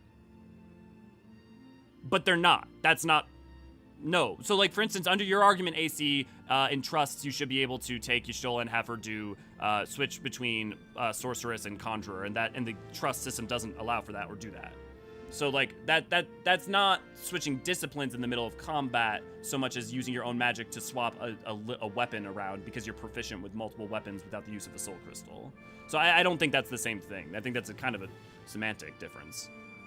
The only thing that actually bothers me oh yeah, we covered that. Should we chance to meet Marchamp again? Oh, should we match to cheap Marchamp again? Remind me to thank him. Had he not warned us to expect the Nath, I doubt I would be standing here. Amid ruins that I would tentatively describe as Ishgardian, the style, if not quite identical, betrays a definite resemblance. Whoa, that was market shift. You have a scholar's eye, Master Alfino. The structure is in fact over 1,000 years old, is a remnant of an age when our ancestors and dragonkind lived together in peace. You claim this as the evidence of a harmonious past. I was taught that these buildings were constructed by heretics in honor of your Dravanian masters. This rubble inspires no such awe in me. Stubborn fool, how desperately you cling to the false teachings of your beloved Holy See. Enough, both of you. You threaten the success of our mission with this incessant squabbling. Elio, pray reason with these two. Our goals are the same. Grunt, set aside our differences for now. Our goals are the same.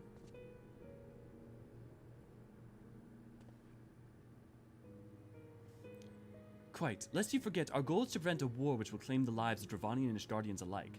If we are to accomplish this, you must learn to tolerate each other's presence. My point about semantic difference there, AC, real quick, is just like, there is a difference in kind between I'm in the middle of a fight and like, oh, I lose my sword and shield, I can pick up an axe to fight with, versus using a soul crystal to actively switch your occupation and what you're doing. Trust in Elio's gift. In time, the secrets of history will be brought to light. Let that be enough, Estinian. You would have me keep my counsel until Elio's vision confirmed the truth. Very well, but bait me not. Our meetings with Hraesvelgr will likely provide the catalyst Elio's gift required, as it did mine. Let us press on.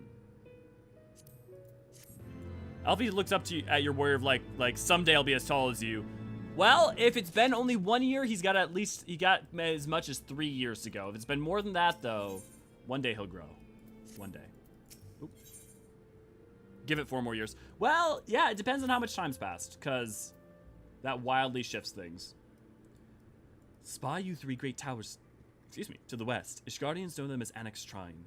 The place serves as the roost for Hraesvelgr's lesser kindred. If we are to reach the peak of Som-Al, then we must first beseech these dragons to open a way. But do not be disheartened. The one who leads them is a friend. Of rather more concern is the disposition of the Nath. Let us survey the approach to the towers and see if the path is clear.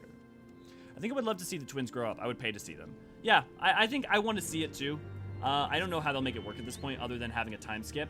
Although with the way that Yoshi P has been hyping up 6.5, fuck, maybe that'll happen. I don't know what the likelihood is. I mean, fuck, like, Yoshi P likes surprising people, and the last thing in the world I'm going to try doing anymore is, like, doing any meaningful predictions, because every time they, like, go wildly in different directions than I would have expected. For those of you who have played Abyssos, you might know what I mean. But yeah, I mean, with you know, if there is a major event or a major shift in time, like a time skip would make sense, you know, for a 7.0.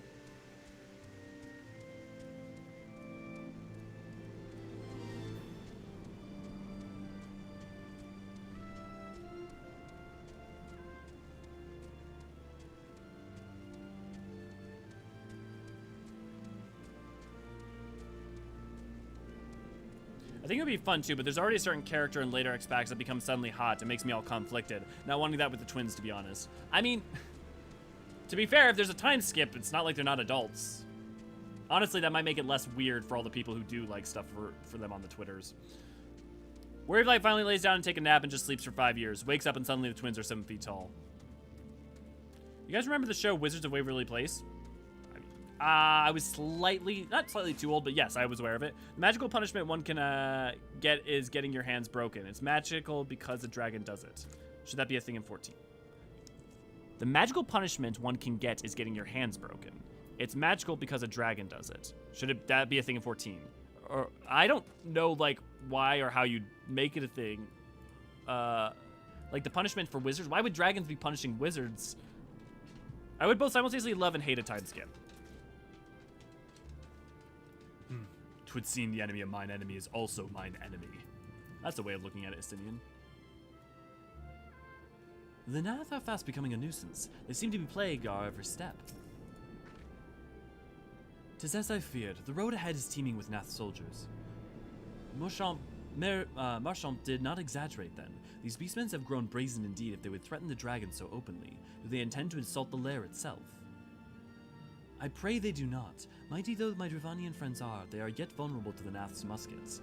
There's no route to save the one before us. Should the beastmen offer battle, we have no choice but to accept. Hey, more confirmations of their muskets. I wonder if we're gonna level Squish in 7 or 8.0. I don't think so. Especially because they did the stat Squish. And the thing is that if you do a level Squish, remember that like all the traits and stuff, and abilities are tied to levels, which means that you're gonna have to like redo that. You're gonna have to figure out how to do like dungeons, because that means there would have to be like a dungeon almost every level for some places. I don't know that we'll ever see a level Squish, just because the headache and the fact that there's not a lot of gain from it, because if anything, like if the only argument is that the reason for level Squish is also like, oh, you know, it takes too long to level and stuff, it's like, well, because you have to do MSQ, MSQ alone will get you one job from 1 to whatever max is. So I don't know. I guess I wouldn't tend to think that there would be, especially because we've already had a stat Squish, which is like the major impediment. I was wondering, we already had a stat Squish, so I doubt it, yeah. Apparently Eorzean 16 is the age people are treated as adults. I originally thought that was just in True Charlian. Do you happen to know where that is? Just because I don't remember reading that, so I want to be able to like have that. Is it in E1 or something? I just found out recently. Yeah, I would love to. Yeah, anytime I'm asking where knowledge is, I'm not asking people to cite. I'm more asking just like, oh, I would love to be able to use that or have confirmation to be able to. The rising events. Ah, right, 16, coming of age with the guy. Yeah. It's interesting. I wonder if we're supposed to read that as coming of age as an adult, or if we're supposed to read that as more like, I'm plucky enough to now set out on my own. I mean, he says basically coming of age, so like, yeah, that's a good point, AC. Yeah. Just do Guild Wars 2 and keep max level and do it that way. Nah, horizontal progression doesn't work for 14 because of unsyncing and because of their fight design, because you need to be able to have incremental progression upwards. There's not a mastery system. You need to have incremental progression upwards so that you can, because of abilities. So for instance, you can't have level 100. Like if you, let's say the next expansion is still level 90, but you get the new abilities. Well, how do you make it so that it's appropriate abilities for, how do you make it as you go along? You need to be able to get abilities, and on top of that, you know, it'd be weird to be like, oh, I'm level 90, but for this trial, I don't have these abilities. Instead of being able to look at your, like, I'm level 90, so I know I'm going to have 90 abilities. I'm level 100, so I'm going to have up to 100 abilities. I just think, I don't think there's any boon, right? Like, there's no gain, and there's a lot of headaches that come out of it. I take no pleasure in killing the Nath. 'Twas to avoid bloodshed that I agreed to join you in this journey. What cannot be helped, we must proceed into the courtyard together, but leave the task of hailing its occupants to me. And keep your lances on your back, Dragoon. On my word to the Warrior of Light, I shall start no fight, only finish it. You truly are beyond salvation. Come then.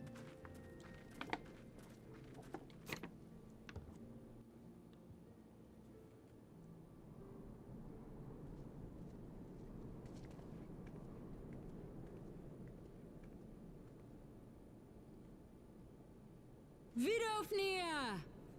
Sweet, I can take a break.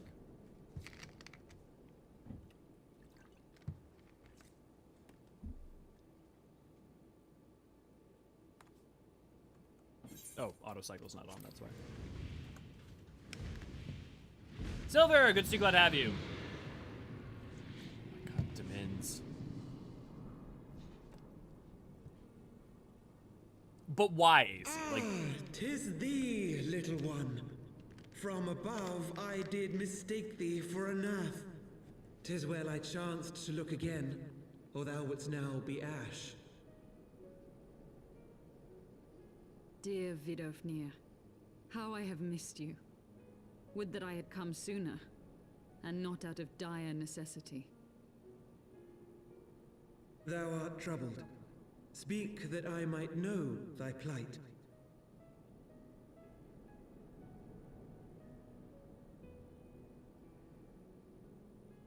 Because, like, what benefit is there in doing that rather Thou than wouldst keeping it have as it is? father admonish his brood brother. I would end this war without further bloodshed. Oh, you sweet summer child. How am I to believe thee, little one, when thine own companion beareth Nidhogg's stolen eye?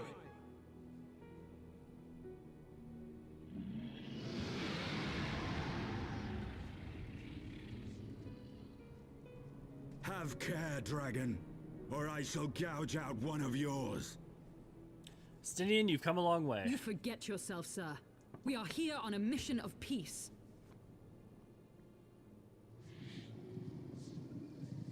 My sire's will forbiddeth me from inviting discord to our home.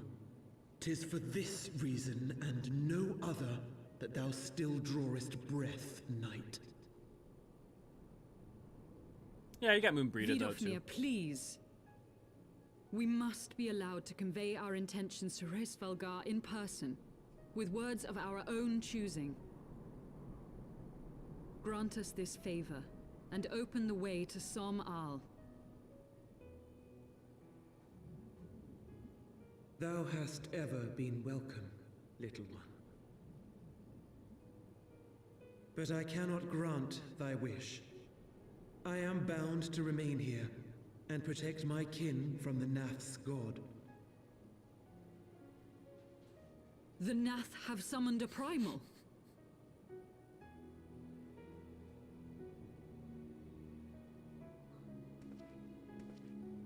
Pray excuse my forwardness, but if we were to eliminate the threat to your territory, would you consent to Lady Izel's request?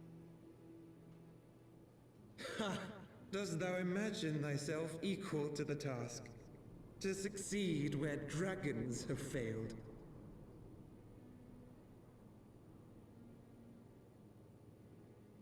"'Tis beyond thee, mortal, but thou art welcome to try, nonetheless. Only know that idle promises shall avail thee naught."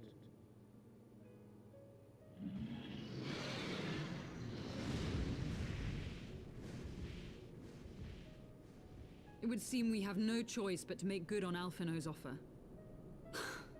Why must our every bid for peace breed yet more war? Because people got their wants.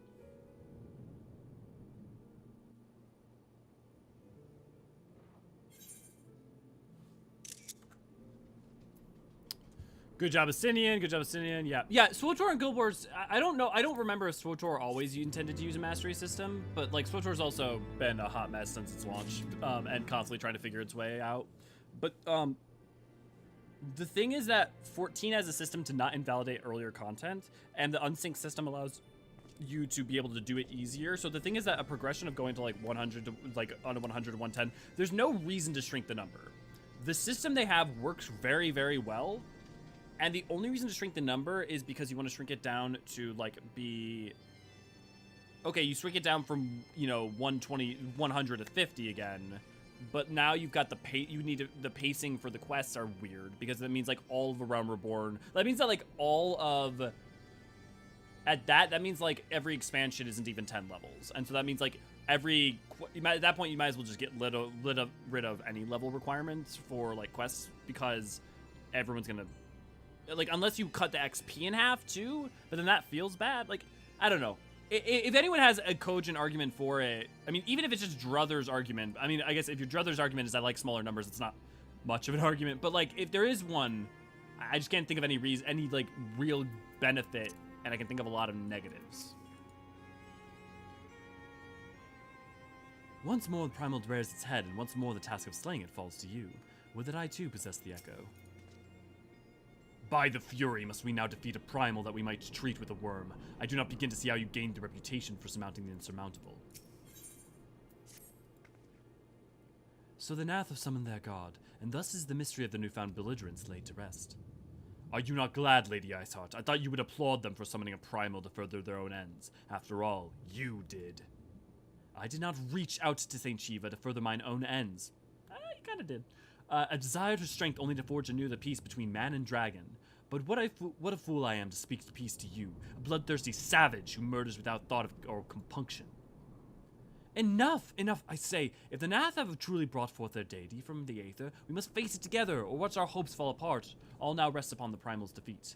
But ere we think of confronting it, we must first study its origins. What is the nature of this god? What banner of faith sustains its existence? My apologies, you are right, of course. Let's return to Tailfeather and consult with Marshal.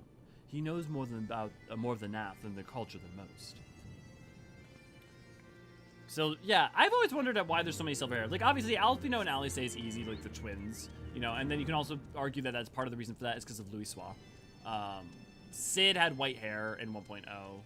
I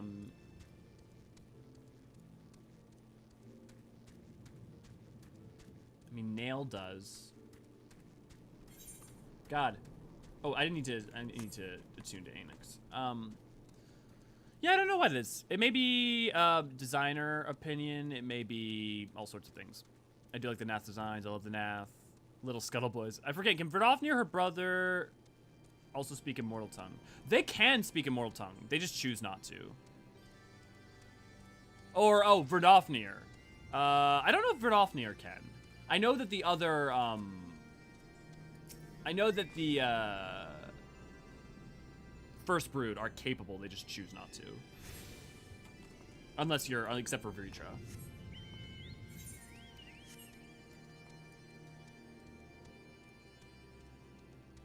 And MIDI. But MIDI is also MIDI. Yeah, not invalidating old content is one of the best things of 14, in my opinion. Yo, no, I totally agree, Rin. That's like one of the things, the best things in the game.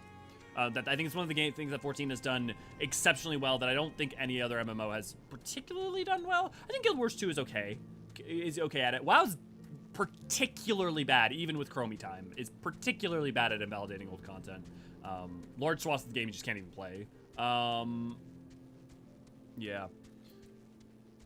It's nice, but I do wish some old content could have been updating here and there. Well, to be fair, AC, they are doing that. Like, we just got dungeon updates for Heavensward. We've been getting dungeon updates. We just got the Praetorium and stuff splits with the Decumana. Like, to be fair, they have been updating it. They've been going back and making the symbols universal language, updating earlier dungeons, adding duty support. So we do get that. I believe they speak into your mind as you can understand their language. Yes, that is yes with First Brood. Yes. And also, I guess, other dragons. Yeah, because when you get to... Well, you know what's interesting? We say that. I don't think Vidofnir does. And you know why? Because Alfino makes a big to-do when we get to Hraesvelgr about hearing him in his own mind. But he doesn't make a big to-do right there about the dragon. So maybe she's able to just speak in some way that we can't see. Like they didn't do the mouth flaps or something. Some dragons choose to speak our language when conversing, while others choose to do some of Dragonese. Yeah. I believe there's a mind component, pretty sure, but I also assume animating their mouths would speak would be very time-consuming and sure. Yeah, and basically impossible with some of the, like, if you're trying to make normal sounds with some of the rigs, you just have to basically, like, have them flap up and down, because the articulating of them would be really, really wonk. It said several times that people can't understand the words they hear audibly, but their meaning is still understood in their minds. Yeah. It's very interesting, though, that Alfino doesn't make a to-do about her, but he does about Hraesvelgr. I didn't play during Heavensward, but I heard it was super dead in terms of population back then because of content droughts. Is that true? It's not just content droughts. It's also so like there were a lot of things with Heavensward. Part of it was content. Part of it was the difficulty of the raid tiers. The fact that there was no crossworld, so there was a like you had like a begetting thing of like there weren't people to play with, so people didn't play as much. There's a lot of reasons that there are a ton of reasons that Heavensward struggled, but Heavensward was the biggest dip. Yeah, speak technically loudly. The only thing I dislike about the old content is that I can't use my max level kit during the content, but I completely understand why it's that way. It'd be very difficult to balance. Yeah, and you want to have things earlier on so that people can like grow and learn their skill sets, right? And so if you allow people to bring their high level skill sets into Sasasha, you make it so it's like one weird to balance mechanically, but then like on top of that, you also make it really weird for new players to learn. And that's also why we have unsyncing, right? So like if you want Sasasha's armor, and you can just unsync and go play it, which I know is different than playing at max level synced, like, but, you know, at least unsync is always an option. And I'm thank glad it is for Binding Coils. Oh my god, I lost the Southern again. Back already, are we? Now I'm doing 1930 Kingster. Met the Nath. Did ya?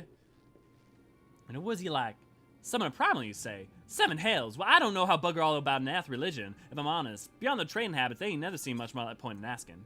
But it should be that hard to find out. From time to time, we barter with a small hive to the northwest of here. Outcasts from the main tribe, from what I understand. I reckon they'd be willing to tell you a bit about themselves if you give them the right incentives.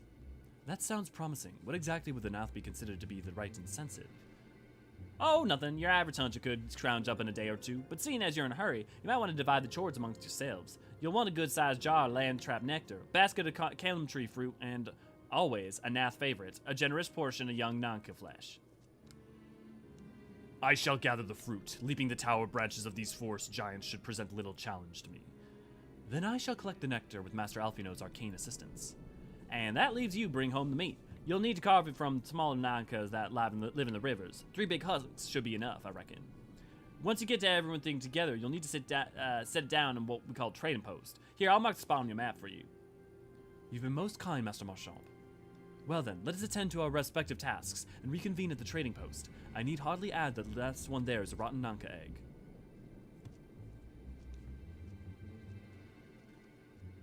Yeah, I'm still in the internal about having fun, and some of the quality of life changes just since I've been playing earlier content for leveling has been nice. Yeah, they're constantly improving it. And might not feel great to play because each individual ability would do a lot of damage. Yeah, that's another great point. Like using Confiteor and it not doing shit. And the thing is like, I don't know. I do bitch and moan somewhat about 1 to 50 feeling just not good on pretty much any job. Like 50, no job feels good before 50. None. I mean, if you have fun with it, fucking awesome, good. But for me and in my opinion, no job feels good before 50. God, I miss flying.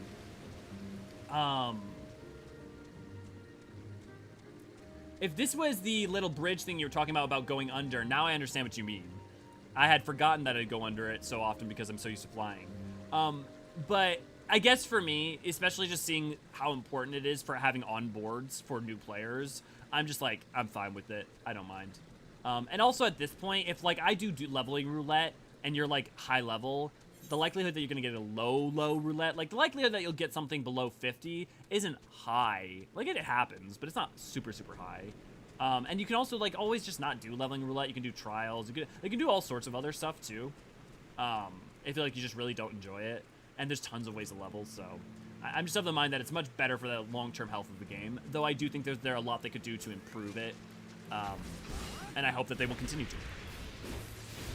The new Praetorium dungeon do have a nice small references like with boss attacks. Guy's big attack is Veni Vidi Vici. Yep. As Black Mage main, the evolution of spells and abilities is a great mechanical progression for keeping all the content evergreen. Yeah, I think the thing about Black Mage is that its curse and its boon is that it, every 10 levels feels like playing a different job somewhat. Which for some people sucks because you're playing, like if you're trying to level Black Mage and you get leveled down, you're like, okay, how the fuck am I even playing? I'm like, I need to remember how to play this at 70. Which, like, a lot of other jobs have to, too, but Black Mage is particularly noticeable on that. Night, Tracy! Thanks for hopping in. It's good to have you. Are insects capable of consuming raw amphibian flesh? Depends on whether how big the vilekin is. I don't know. It would depend on whether they're meat-eating vilekin, whether they are big enough to. Could these guys? Probably, if they're meat-eaters. Nanka flesh. Tender meat, tail meat, undeveloped Niki Nanka. Let's see. Let me see if I have a... Here, let me pull out E1. Maybe I should just keep this at the ready. Oh, man, it's so nice to open this instead of the PDF. Vilekin. Seedkin, Vilekin.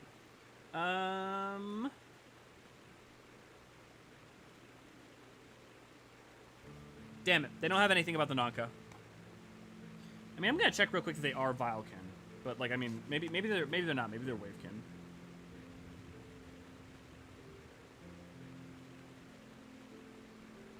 Yeah, Niki Nanka, they're a Wavekin. They're not a Vilekin. Interesting. Instead of laying their eggs in a pond or river where they might be devoured by predators, female Niki Nankas deposit their offspring upon the back of the fathers, who then carry and protect the brood until the young Nankas are ready to face the world on their own. While not poisonous, Nanka flesh is tough and exhibits a strong anemonical flavor, like I think ammonia, rendering it unsuitable for consumption in all but the most desperate of cases. The Nath, however, do not seem to mind the unique tang, and have made the Wavekin a sample in their diet. which doesn't help your question because you were talking about insects, but worth pointing out. The how to dragon speaks conversation has made me assume dragons talk like parrots. Squawk! We talk like this, we do. Squawk! You, give us smooth. Yes, give us silky. How many of you know what that's referencing? Though getting rid of a huge pole with a flare and 3 back-to-back pole fouls will still be a peak of fun. Yeah. Like, look, the highest level is always the most fun version of the job. It always is. And I think, again, I think they could do a lot to make, like, what 50 is now. If what 60 is now in terms of, like, level of complexity and fun was 50, I think even, like, that alone would just do wonders. They'd have to do a lot of rebalancing, but I think it'd be worth it. Dark Souls reference in my Final Fantasy 14 stream? Yep. I got distracted from MSQ again to level Sam, Red Mage, and level... Silver! Okay, now I'm asking you for me. I beg of you, my friend. My friend, please focus MSQ so you can do stuff with us. Please. I don't think MMO feels great until you've gotten at least 60% of your kit. That's pretty fair. I've heard a lot of complaints about early FF being boring, but that MMO issue, not a 14 issue. Yeah, I think the problem that 14 has compared to others is, like, WoW will let you skip over so much, right? You only just need to power level, whereas 14 makes you do MSQ. So I think there's some fairness to that, because, like, without MSQ, you aren't going to unlock trials and stuff. That 14 is even slower in that regard, that I don't think is unfounded. I was unable to gather a goodly amount of nectar from the land traps, though I would not have been known how to harvest it without Ysale's help. Do you have the Nanka meat? Splendid. I shall put this with Estinian's fruit and assemble a suitably generous-looking hamper for the Nath. Oop, picked the wrong one. Okay, also, was anyone else, like, for the fact that, like, there's supposed to be a thick-ass canopy, like a thick-ass canopy, almost like a sloppy canopy of trees, they're super not densely put together. Like, if I was a dragon, I could spot everything fucking below. I wish there was a more of a dense thicket. And I think it was probably a limitation of the PS3 that they didn't make it with more objects. Because remember, Heavensward was still made when they were developing for PS3. Well, everything appears to be in order. Assuming no one has any objections to my choice of presentation, I shall place our offerings at the trading post as instructed. Were I of the Nath, I think I would be suitably impressed. Sloppy. That fucking thick canopy. Personally, I think the fact you can skip over stuff is a good thing in WoW. Not a good thing in WoW. Yeah, Chromie, yeah, no, I totally agree, Rid. I was gonna say, like, entitled to your opinion, but yeah, no, I think that's a weakness of WoW. But I think it's a weakness for a lot of reasons, but that's also why I put a high value on story, but I think there are other reasons besides that. How long must we wait? Should we have sounded a signal or such? Calm yourself, Master Alfino. Our offering has not gone unnoticed. Oh, the insecty boys. Okay, I'm curious. For anyone out there maybe who has problems with insect or anything, does the Nath, like, squeeb you out or anything? I've always wondered if they do for people. Long has it been since hunters last come to trade, bearing gifts that fill the air with such delightful scents? Landtrap nectar, gleaming druid fruit, and Nanka flesh! What delectable flesh you have brought to us. Our meager existence would have been enriched by our bounty. Come, hunters, come to our hive. If you would trade, cramped in our stifling are our homes, but the rancid incense keeps the dragons at bay. Cramped, stifling, and horribly smelly! But better to live in such sense than to be cracked and crunched by dragon jaws, yes? Come, it's not that far.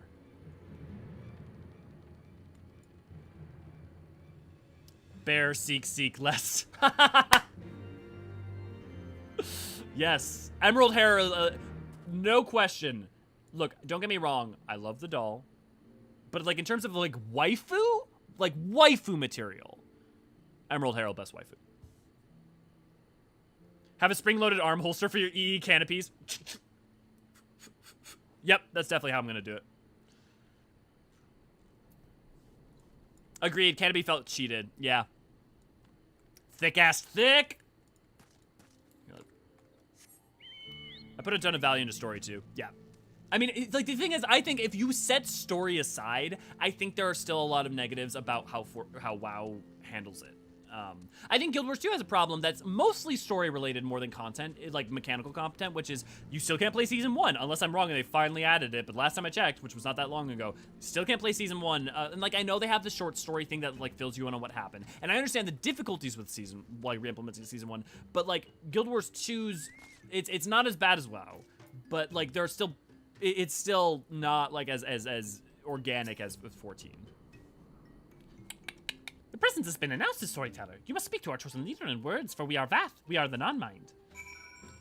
I hate bugs, but I love the Nath. Interesting. The Nath remind me more of shellfish. Interesting. I don't really like bugs, but Nath are weirdly cute. I'm only squeebed out by Alfie pre-mid. They sound like they're wearing heeled boots on the wood floor. Yeah, I just like most bugs, but the Nath don't bother me. I think because I read them as more automatons because their design just looks more like mechanical to me. Even though I know bugs, it looks mechanical to you. Interesting. Yeah, it's very insectoid to me. But that's fascinating, guys.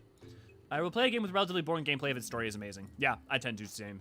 Depends on the insect. There are these little ones I see every so often that I have no problem with, but scorpions, no. I don't mind scorpions. I'm good with a lot of insects. One that do get me, though, are Midwest house centipedes. Those motherfuckers. If you've ever played Bloodborne, you know that fucking, that thing that when you go to, like, Bergenworth, and there's that, like, giant, you can also find them in the deep dungeon, the Chalice dungeons, the, like, centipede-looking thing with the flower on it. Like, that, but even worse. They changed Season 1. Is it accessible, though, to play? I don't mean, like, I know that they made it so that they still have the video cutscene that you can watch. But, like, can you, like, engage with Season 1 in a meaningful way other than just being told a synopsis? Welcome to our hive, Hunter. You have more delicates, much sought after by our people, and we are much pleased. What would you have in return? Honored Elder, player allow us to begin by thanking you for welcoming us into your home and accepting our humble offerings. My companions and I are come in search of knowledge, specifically the knowledge of your people's god. Knowledge alone? What strange hunters you are. But if it is words you desire, then words you shall find. We are the Vath, the non-mind, and its speak is our fate. You will hear the tale of the Nath's god, of the god of the one mind summoned in our midst. The One Mind. Yes, these are the Nath who reside in the main colony. Yes, they are one, connected, but let us begin the story as it begins. Some moons ago, a single dragon flew into the east, bleeding and weak. It fell from the sky and into the hive, where it was swarmed by my brethren, and with spear and spell and musket, the dragon was slain. 'Twas likely only that, one that had fled the battle with my kinsman. I would commend you for finishing the job. Ooh! Oh no, he said kinsman, so it may not have been. I was about to say, he said moons, and then, like, also you saying kinsman, but that could have been before we arrived. Or before AR. What do you want? He's a dragoon! He wasn't even being shit there. Dragoons are fierce and terrible adversaries. The One Mind would always counter when the winged shadows pressed over the ground, but no longer. They had to learn the battle where Dravanu was easy prey. Thus did the One Mind decide to heed the words of the Black-Robed Men. The One Mind would call forth our god and unleash his blaze upon the dragons. Dravanian lands would become Nathlands, and ever larger would grow our domain. But our god ever hungers. The price he demands in crystals far exceeds the reward for this war. We of the Vath despise and revile his insatiable existence.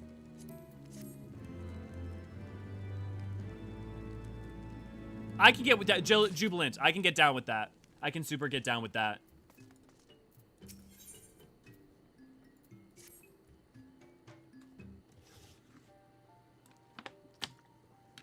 I call upon the powers of the Primal for greater good, conscious of all the while that I do so at grave cost to the land, a reason that is necessary evil and willingly shoulder the burden of my sin. In suggesting that such crimes can be justified, you may argue that I presume too much, but you surely see that I am aware of the magnitude of my transgressions. Not so the Nath. They summon their deity for no greater purpose than to expand their dominion. To the Scions of the Seventh Dawn, one is sworn to eliminate the primal threat. The distinction you draw seems quite questionable at best, but the fact remains that my own grandfather risked unleashing the power of the 12 in an attempt to prevent the calamity. Thus, while I may not condone your actions, I at least understand them. Not so the Nath. As you have so rightly put it, if they truly seek naught but territorial gain, I can only conclude that they are ignorant of the ruinous consequences of their god's insatiable appetite. The longer this primal is suffered to exist, the greater the suffering it will cause, and it must be destroyed. How lightly you propose the destruction of a god, Master Alfino, a being of whom we know not. Has it occurred to you that you may be sending the Warrior of Light to his death? No, You have the right of it, Sicinian. 'Twould seem it is I who am guilty of presuming too much. Alfino learning. Pray, forgive me, Alino. Alino. I do not fear my duty. Wait, Elio need not face the foe alone. Like him, I am blessed with the Echo's protection, and may do battle without fear of primal influence. Let me bear this burden. Ha! Do you truly imagine Do you truly imagine yourself a second Warrior of Light? Remind me how many primals have you faced, my lady? Not that it matters. We know not where the gods reside or how to challenge it, unless you mean to pray until it appears. Oh, Estinian. Estinian makes a valid point. Let us speak with the Vath and learn how best to secure an audience with their deity. In this, at least, I may be of assistance.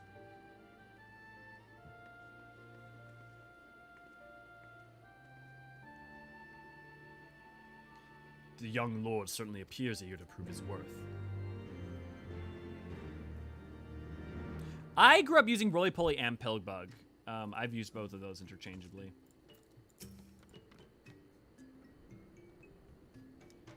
We are Vath. We are no mind. We do not hear the one mind's thoughts. We cannot predict their will. Put the idea from your mind, generous hunters. If you meet with our god, then he will have your souls. Surely you are not so generous as that. You wish to meet our god, offer yourself a sacrifice, and you will soon be brought before him. We would mourn the loss of such generous hunters. However,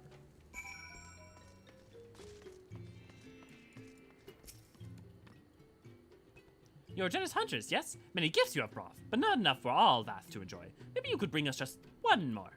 We are very fond of Nanka flesh. Yes, the meat of young Nanka would make a fine repast. Unless something of moment happens here, fucking get rid of this quest. Like, there is... I mean, like, Heavensward already flies by in comparison to Realm Reborn, but, like, even it could use a trim here or there. I mean, honestly, the thing is it worth going back and judging and, like, doing all that work if, like, you only remove a quest here or there? Because there probably is actually more complications than just, like, not only taking it out and making sure the like, dialogue plays correctly, there might be more back-end difficulties than we know. Ooh, I have a second to catch up on you guys, though. Shivers hard, fucking centipedes. Honestly, it's super, for me, depends on the type of centipede. Also, don't play Sekiro. They're updating it, yeah. Finally!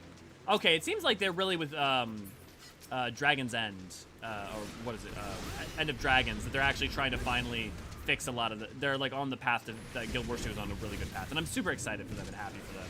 I wish I could go back to loving it, but also they did so much of the story parts that I cared about dirty like, for a long period of time, and just really were struggling for a long fucking time that I don't think I can go back into conscious. But there are things I miss about Guild Wars 2. It's a great game. They're reworking Season 2 as well. Interesting. WoW's biggest mistake was trying to tell a story in every single expansion. It didn't allow them to build up a cohesive world the way that it should have. Now the leveling XP is unsalvageable. Yeah, well, I mean, then the problem, too, is that it's not even that, right, Rin? Is that, like, each expansion is, like, a giant story in its own right, but also does assume that you know, like, Legion doesn't really work if you don't know Burning Crusade, right? You know? And on and on and on. So, yeah, it's just, like, the whole thing just doesn't work well. You know who does a good insect voice? D. Bradley Baker. Some examples, Varks, Spider Monkey from Ben 10. Final Fantasy 14 is a perfect leveling experience if one can be patient with AR, which personally on second playthrough, I think it's great, actually a great experience. Yeah, I think the biggest problem about A Realm Reborn is actually, at this point, I used to think it was mostly A Realm Reborn. I think at this point, the biggest problem with A Realm Reborn is the fact that most gamers are trained to hate what Realm Reborn is rather than appreciate it for what it is.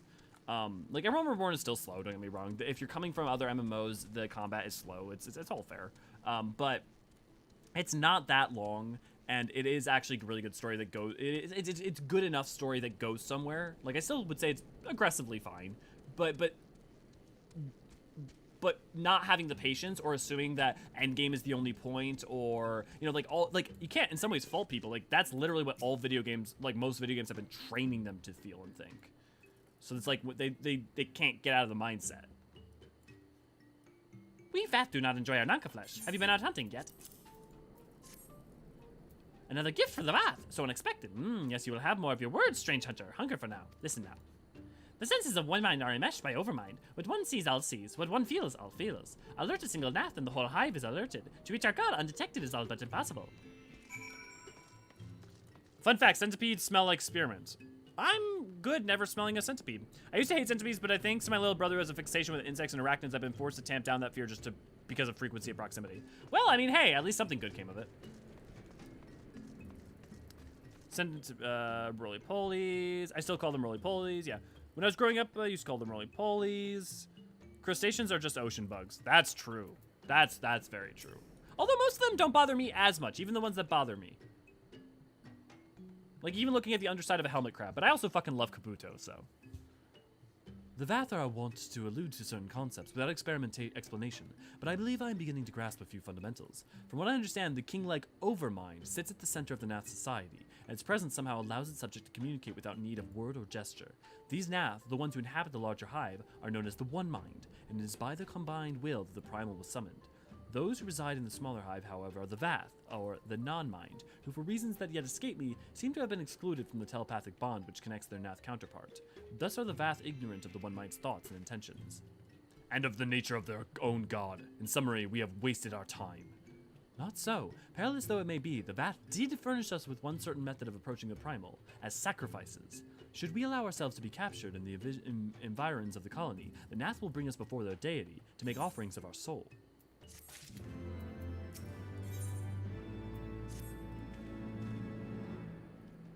Forgive me, but let us be clear what it is that you propose. You mean to say that you would deliberately provoke the Nath, surrender yourself into what might generously be termed their custody, and then wait until their god arrives to claim your soul? Aye, that very well describes my plan. You'll join me in this endeavor, will you not, Elio?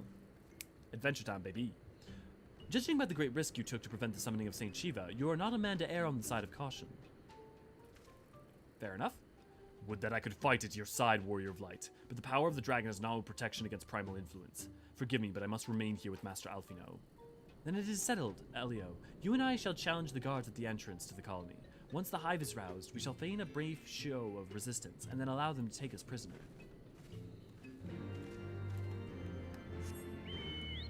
I never heard Pillbug until I got to Twitter and got foreign friends. Yeah, it's always interesting. One of the things that's so funny to me is that, so where I grew up in the Midwest, people used pop and soda like interchangeably, and then we also had like some people use bubbler, some use water fountain. Like for me, a water fountain is like where you like at a school when you go to drink it, that's a water fountain. A bubbler is the like water that's put upside down that, you know, when you put the spigot out, it like bubbles. That's why it's a bubbler, you know? Like that's how I always perceived it. But I know it's different place to place. And then the South is just weird because you guys use Coke. Like you'll call it Coke a Coke, you call it a Pepsi Coke, and that shit's weird to me. Not bad weird, cool weird, but weird. I need to ask you a question, Elliot. Does it bother you when we talk to each other? Some streamers doesn't like when people... No! Oh my god, Catherine, no! You guys talking to each other in stream makes me so happy. No. Polar opposite. I love it when you guys ask me questions. I love when you engage with me. But I am much more happy to see the stream going and you guys spending time talking to each other and like feeling like there's like people engaging and having a good time. Then this isn't just all about me. Like I don't need it to be all about me. So no. Please, by all means, feel free that you can like talk or converse with each other. I may have to like, if a bunch of people are talking and someone's trying to ask me questions and that's getting drowned out sometimes, I may have to be like, hey, slow it down so I can like get to that. But I'll let you know if that's the case. I grew up calling them wow, this is a perfect storm of retcons. Oh my god, retcon. Well, I mean, just like every expansion, really. Lich King has been changed 3 or 4 times now. I've heard FF has the same retcons too, but my understanding is that it's not really. So here's the thing.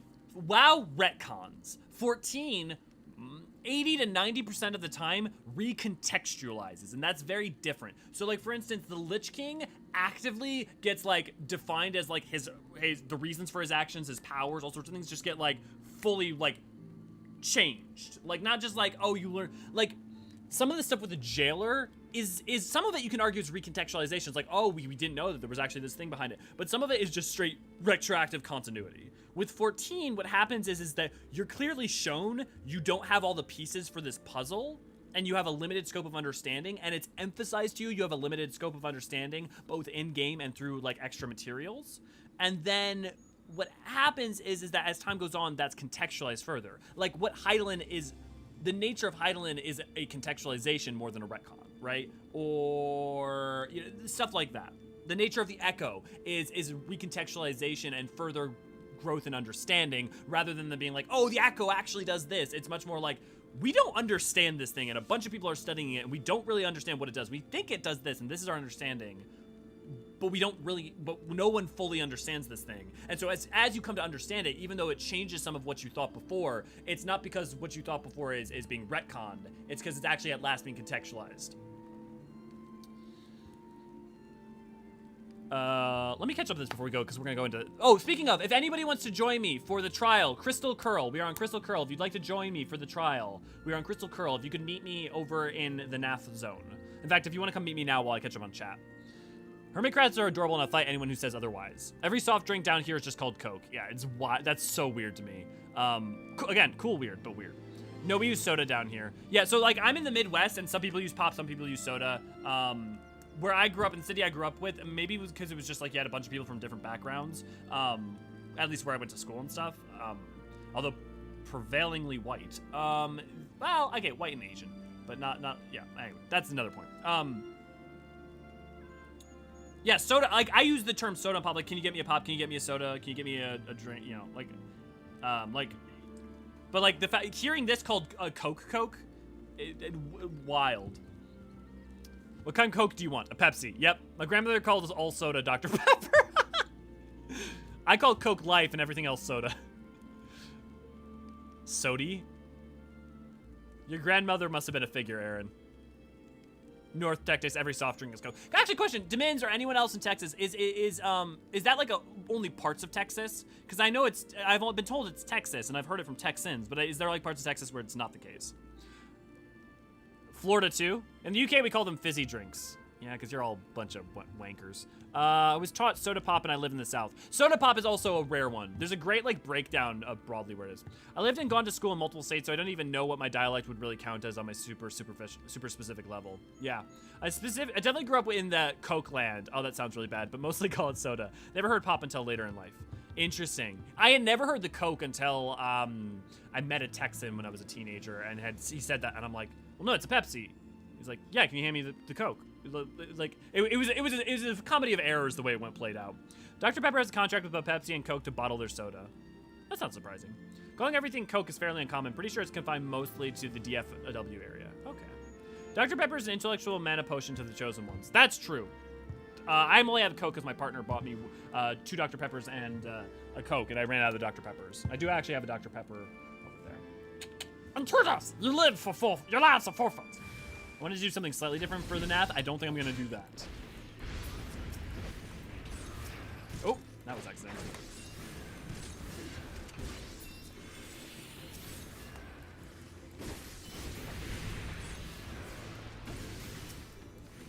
Now they're just clicky gobbies.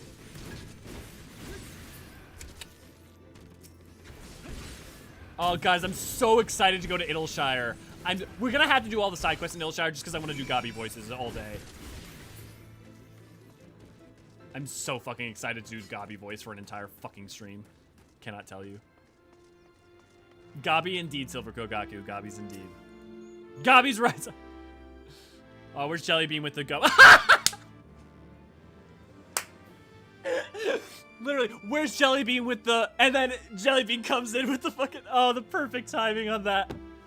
Literally, Jellybean timed so perfectly. Is ginger ale soda or something else? It's a carbonated flavored drink. I would consider ginger ale soda. That's a weird one. That is a borderline one. That's fair. I might even just call ginger ale. But I think you definitely could call it soda.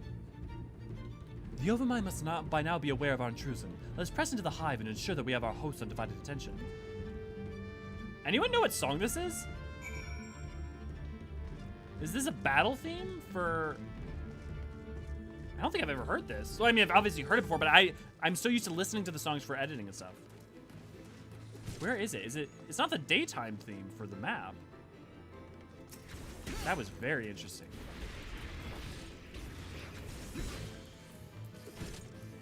Is ginger ale... I personally consider ginger ale to be a Coke. You can use it a lot for dessert, for a lot of dessert recipes. Yeah. I also like drinking ginger ale, especially if I'm sick. Does soda exist in 14? I don't know. I don't know every food item in the game. It depends on... Do you mean a carbonated flavored drink? Or do you mean like how specific do you want to get? Because a carbonated flavored drink... I think there's sparkling wine. One might be able to argue that counts. But I don't think so. Anything with bubbles and ubiquitous amounts of chemicals is soda. I have some bad news about how everything has chemicals in it. Jubilant. When you say chemicals, that means that anything with bubbles is soda then, because everything has chemicals in it. water is made up of chemicals.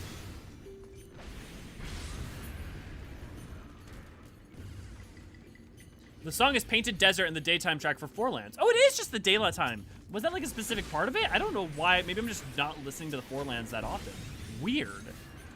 Okay, Mr. Actually. No, okay. To be fair, this is not an actually thing. This is like an actual, to me, like, whenever someone uses the term chemicals, I literally do not know what they mean by it because it doesn't describe anything. Like, because you're describing everything. So it's like, I literally, if you use it, I'm assuming, like, I don't know what you mean. Do you mean, like, additives, like high fructose corn syrup? Because, like, if so, okay, we're on the same page, but, like, I wouldn't just call that chemicals because it's not descriptive of anything. And you're right. I do not mean it pedantically. I know it can come across that way, but it is sincere because it's, like, legitimately, I don't know what you mean if you say just chemicals. You know? Water is technically a chemical. It's one of my favorite instruments in the game. Instrumentals in the game. Oh, Teth is awesome. Perfect then. I'm glad you... I was wondering if you searched that up real good. I'm glad you knew it offhand. I tried making homemade ginger ale and it tasted like actual alcoholic ale. I'm not a drinker. I'm not a drinker either, but I'll admit that like a homemade alcoholic ginger ale would be something I would drink for a night. The hot tub is big soda.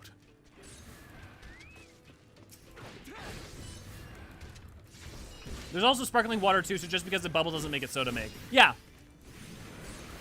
No, like I wouldn't consider sparkling wine a soda. So I think that's fair. You mean beer isn't a soda? No. I wouldn't consider beer a soda. If it has alcohol in it, I would not consider it a soda. You might even say an alcoholic soda or something, but if it has alcohol in it, you've now become something else. By the way, did anybody see that Mountain Dew just put out new alcoholic Mountain Dew? I kind of want to try it. Does anyone want to like sponsor me Does anyone want to sponsor me getting drunk on stream? I very rarely get drunk, but I will say with you guys that actually does sound kind of fun. Okay, we'll say additives that are not H2O and carbonation. Okay, cool. That'll be our benchmark then. This should be sufficient if we did not have our host's full attention before. We must surely have it now. Our audience with the primal may be granted soon after our capture. Pray, advise me once you have steeled your mind for the battle to come.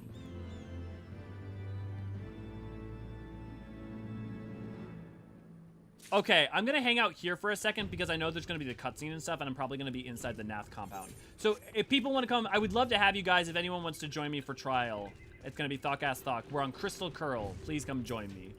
I'm desperate. I'm lonely. You don't want to let Elio down, do you? Yeah, that's right. It makes it clear. Drunk Quiplash when. Yeah, we can do that. Oh, so speaking of, if you may or may not have noticed, we have a new schedule channel to show like what the schedule is at all times. So Thursday, me and Neri are going to start replaying Final Fantasy 1. We're going to be doing it on YouTube, and you will be able to watch us go through all the Final Fantasy games. Those will be Thursday streams. I'm taking Sunday off. Sloppy Sundays are not going to be a thing for officially. However, I may still just go on Twitch and stream and be like, I'm doing Sloppy Sunday, let's go. Just because I still need a day off, in theory, technically. So that, especially, the day off is also a buffer in case something goes wrong and I need more time to make videos for Wednesday.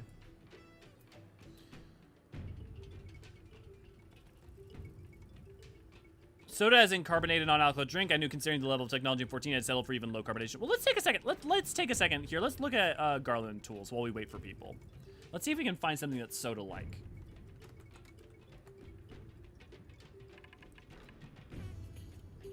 What did Min said?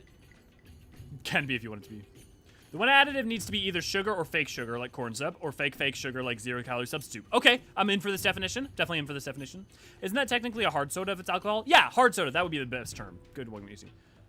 Drunk Quiplash? Definitely. Hear me out. Drunk Eorzean history. I would love to get drunk and just do that. Also, it'd be really funny to record, like, do live, like, recording of, like, me, like, describing that, and then cut to, you know, like, how they have the vignettes in Drunk History? You do that, but it's the characters, like, acting it out. That would be really funny. That would be a great series. Maybe Ray or Tethys, can you write that down? That would be really fun.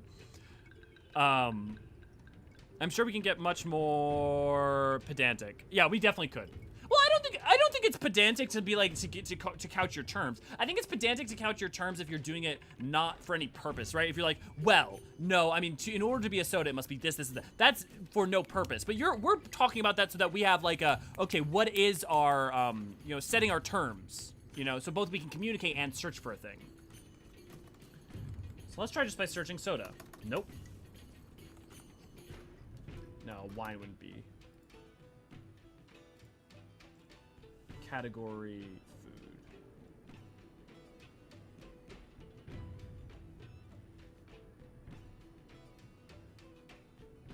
Okay, well let's see if there's a category for drink. Nope. Wait, it might be under consumable. Currency. That's just crazy. Here, give me a second. Meal. It's under the. Okay, we're gonna look for meal. There we go. Oh no, that's material.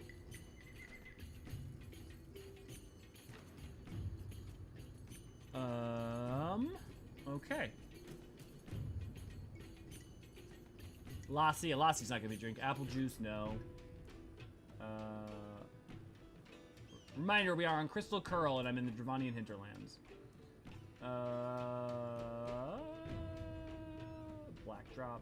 Oh, what the fuck is a black drop? Spherical fruit-flavored candy. Nope, okay.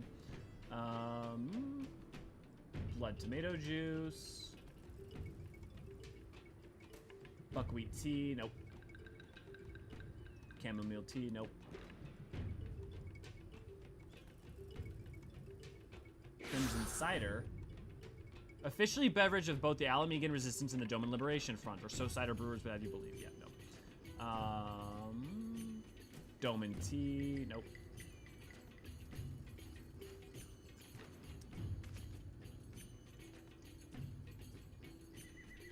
Fat Choco Choco.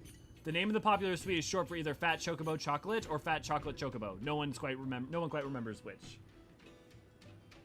Frozen spirits.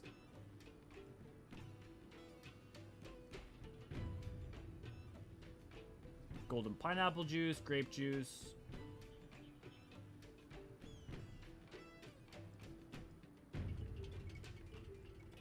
Teas, teas, teas. Lots of juices, lots of teas.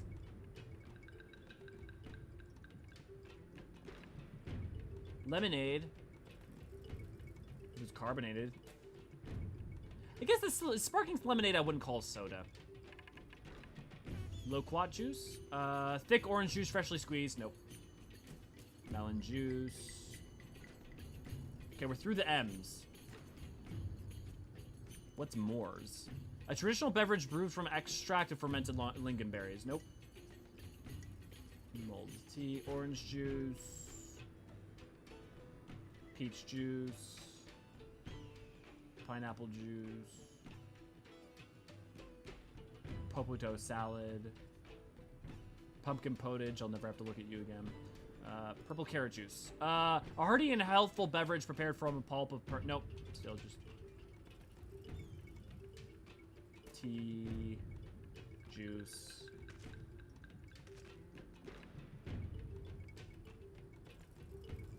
Almost to the end of the list. But now we might get into sparkling if they're sparkling. Spiced cider. I mean, it's still cider. Yeah.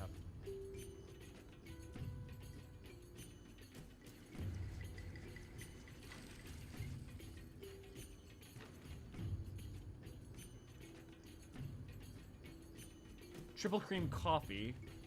Saito Vanu. Nope.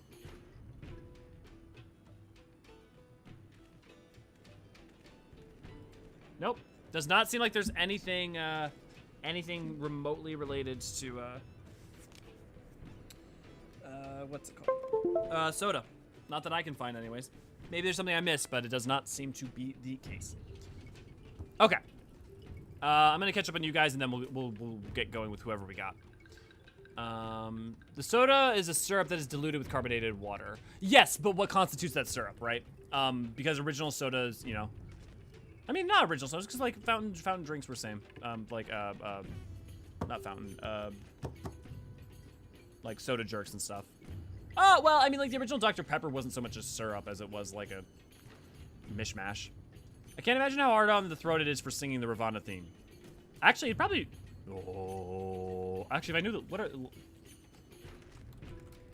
let's see how low I can go. Yo. Wait, no, that's definitely not it. That's Dong Ravana. That definitely was not it. High on high I stand, gazing down to see. I actually don't know what the beat is. Endless garden awaiting me. Currently fighting guys, so if you want to wait, I can tag along on my ult. Well, if you make it in time, yeah. Many Mongolian throat singers were harmed in the making of that song. Honey, I'm home. Gonna be watching till after I eat, then I go to bed and get ready for work. Hey, Professor, good to see you. Glad to have you. Oh. Hey, we got Cathar. We'll give it a second, and then if no one else is coming, then we'll ready up. We'll just go into the duty finder. Oh, Destim's on their way. Okay. Soda generally is considered a soft drink, right? Yeah, I guess for me, like, when I think soft drink, I think soda. I don't know that I think anything else other than... Like, to me, soft drink is synonymous with soda. I never even thought about the fact that for like, a soft drink, I don't think of anything else. I guess, I don't even know what the... Soft drink just means non-alcoholic, right? But, like, when I hear the term soft drink, all of that comes to mind is like, a Coke or a Dr. Pepper. Or hard drinks are the alcohol type. Yeah, interesting, yeah. I know there's fizzy water in the game because it's used in a lot of culinary and crafting. Yes, there's the crafting item. So to be fair, I only looked at meals. I did not look at ingredients.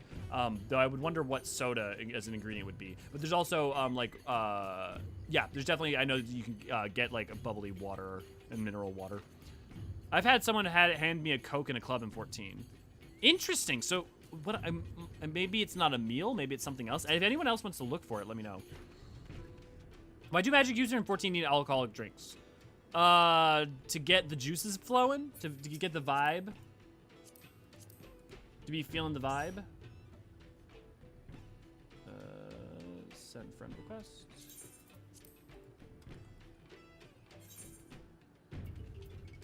Okay. Anybody else coming? Final call, and then we're headed out. Have you tried to memorize and visualize all those mathematical and magical formulas without being hammered? Oh, Jube's on the way. Okay. And Bean's here. Oh, perfect timing, guys.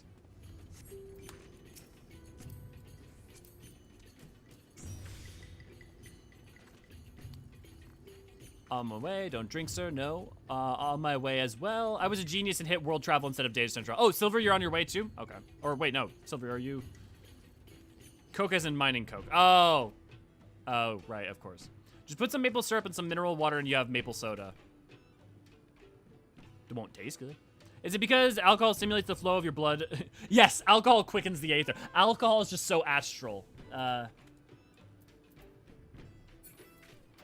I don't tend to have party chat or my chat up letting me know about FC, so when you whisper it, it dings me at least.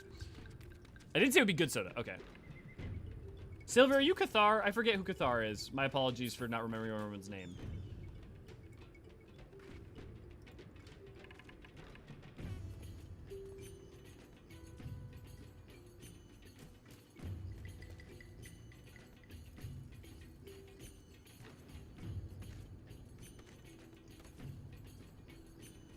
Candy is dandy, but liquor is quicker. Chris, you're Cathar. Okay. Silver, how far out are you? I should know that by now, Chris, you'd think.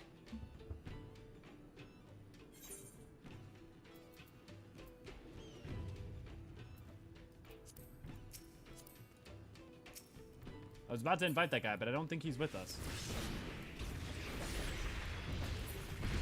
Save him from the Nath!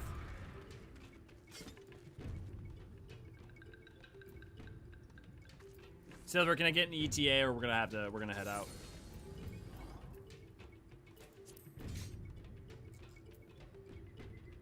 Oh, right, I actually have to do the quest, so I'll just do that now while we wait. You are prepared, then? Flying? Okay, cool.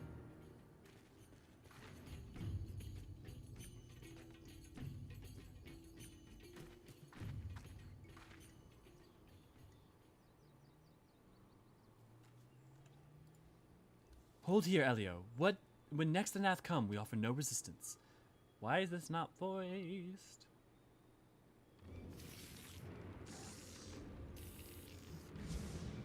This should be voiced.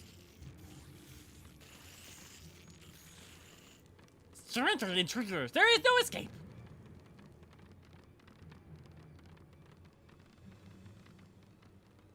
Oh, heavens is me! We are far too weak to overcome such a mighty force. Enough. We surrender. We throw ourselves upon the mercy of your god.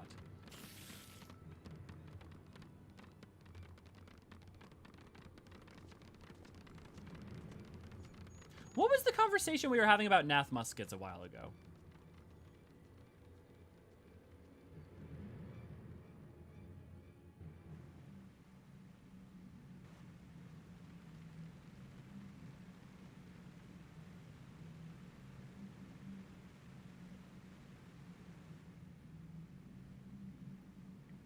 They seem eager to proceed. Good. When they take us before their lord, pray leave the matters to me.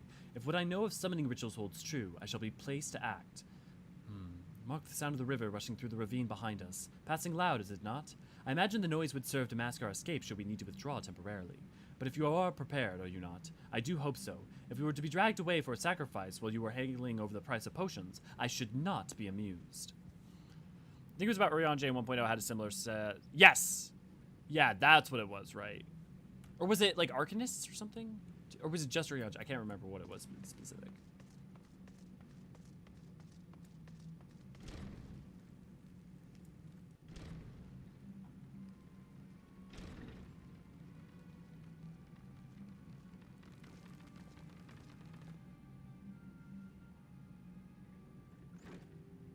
Rejoice in the glory of combat. Wait, wrong one.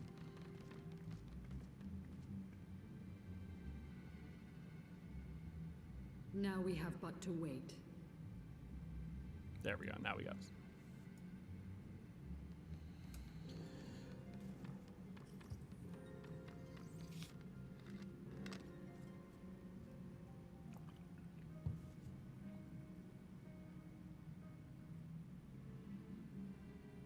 O Lord Ravana, master of the sacred blades, wrath of the colony, conqueror of the world, hear our prayer.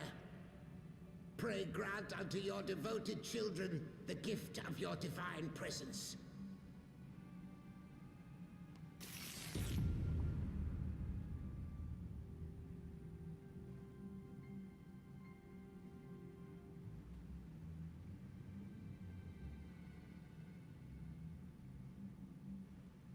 He comes.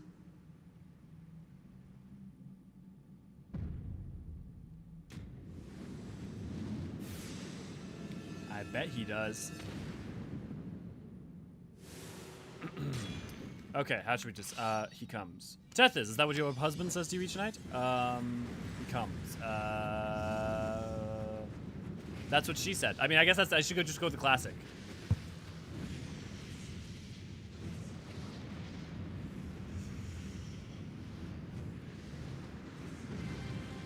I confuse Ravana and Susanna so often, yeah. I mean, they're both gods of war. Elio is exact opposite of me. He must drag his tallness slider all the way up. I don't know if I did all the way up, but I probably did. Yours all the way down. The awkward pause after summoning the ritual is over is always good. Well, I love it when she says he comes after my summoning ritual. All strength to the colony. Speak and I shall listen. Des. O glorious general, we have captured intruders and would make unto you an offering of their life's blood. I like Gabi voice more. These feeble fleshlings dared to invade Natlands. Hear me, Lord Ravana. My companion and I did not come to contest your children's territory. We wished only to learn the reason you wage war against the dragons.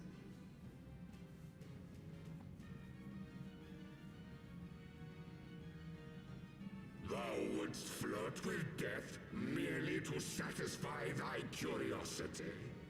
Wherefore should the glorious conquests of the Nath concern thee so, Eorzean?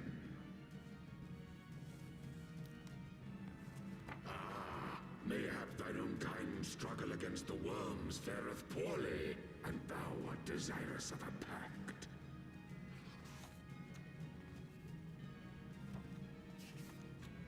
We crave no alliance, Lord Ravana.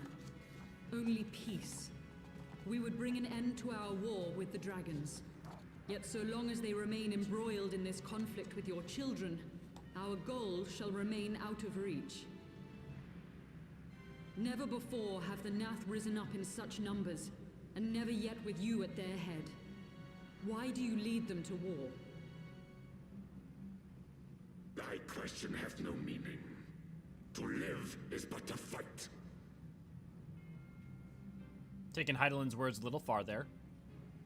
Long have my children waited, gathering their strength in the shadow of thy... See you, Deathberry. Thanks for joining us. The Nath would see the Dravanians slain, and their territory secured. And by such fervent prayers am I now given form and purpose. Now I want a t-shirt that's just Glorious Wombat on it. Glorious Wombat. But it's just like Ravana's head, but it's a wombat body. As I feared, your very existence is an obstacle to our goal. Since you are so fond of fighting, we challenge you, Lord of the Nath.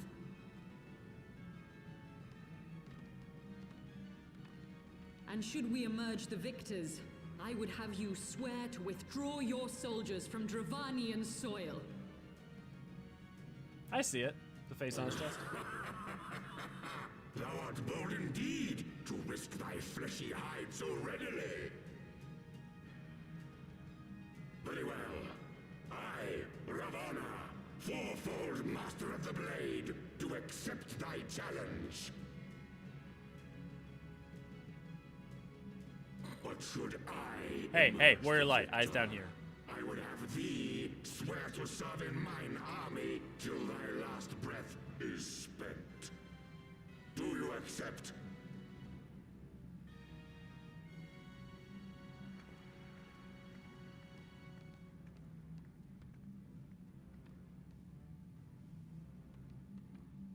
I do. And I believe the first bout is mine. Does any primal get more lines than Ravana? Like, obviously you could say Ysael, right? You can obviously say to a certain elder primal, but like, ignoring those examples, right? Oh, we're gonna need this. Ray, note that I really need a this footage of this cutscene with proper Warrior of Light and the proper Dragoon attire, but I don't think it's an Unending Journey because it's a really great shot of the crystals. It may be in the Unending Journey though, so I need to double check that, but I don't think it is.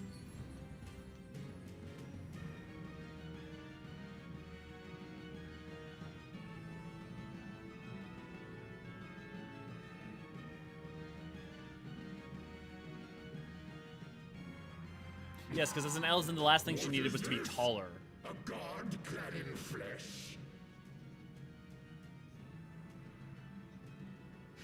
Is aught amiss, my lord? Thou wilt not break thy word, I trust.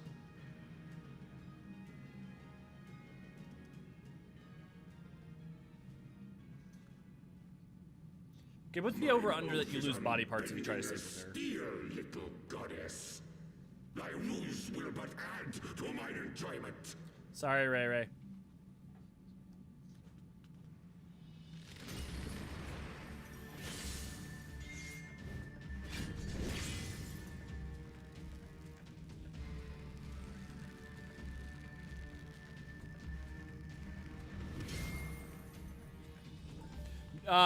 Usually, Sarah, there are a couple that are weird.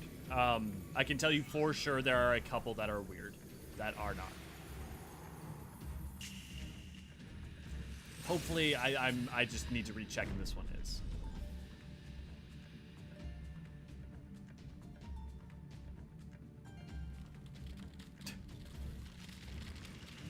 Thanks, Ray.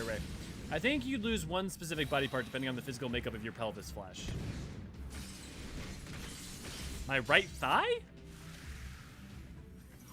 That'd be weird.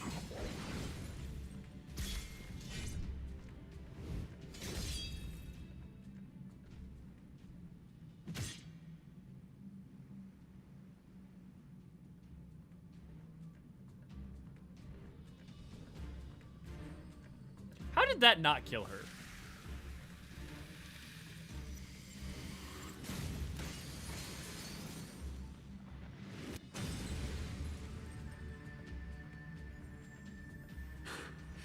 I thought myself stronger. Oh, she does have pupils. Check Made it out. up with more crystals. She has a sclera pupil.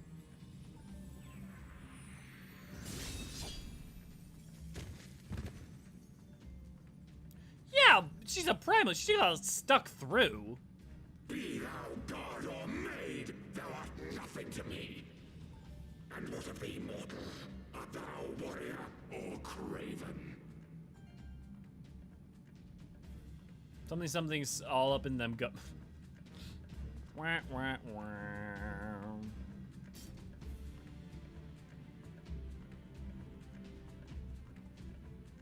A warrior then? Good! Mayhap thou will provide more sport than thy feeble companion. See, Ravana, I have something you would never understand. A power you can't possibly imagine. Viewers.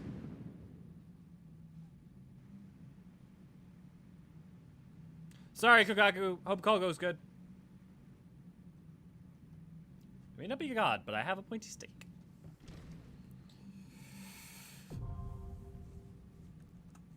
Thok asked Thok. Thick as fuck. Let's do it. Let's get the buggy boy.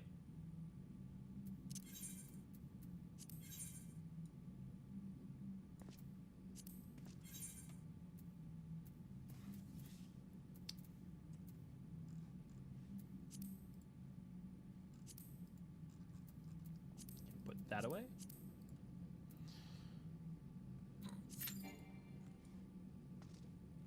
What? One of you guys not completed this? Or unlocked it?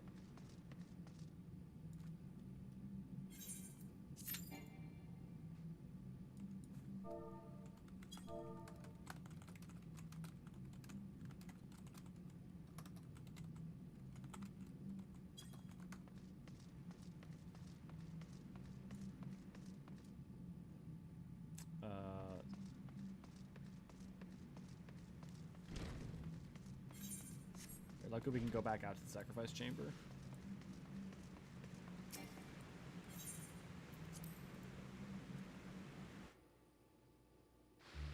I like Ravana. He's more Ifrit than most Ifrit. Ifrit used to be a lot more martial in appearance, and basically since 10 he's become more bestial. Is it 10 that he became more bestial in? I will say 10 is my favorite version of him by far. Dark was too low level. Okay. Oh, yeah. Des, you're at 57. Okay, we gotta be 53. Cool.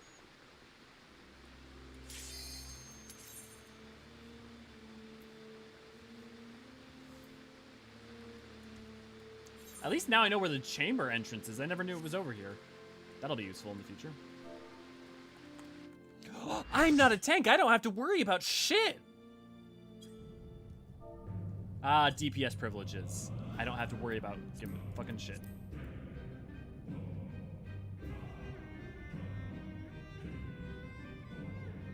Okay, who got to Ravana and was like, oh, but this trial music, though, the first time they heard it?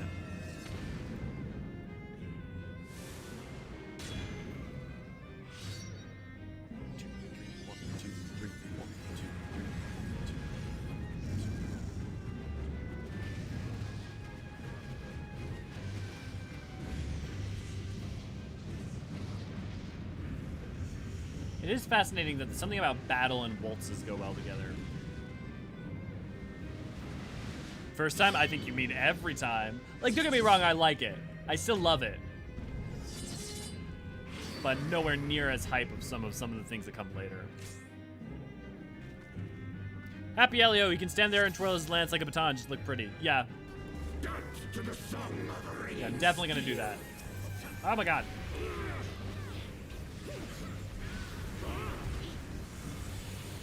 Oh my god, I have utility. I can give my friends buffs. What wonder, what power. What an absolute marvel. Oh, and I'm melee DPS, so I get to do the limit break.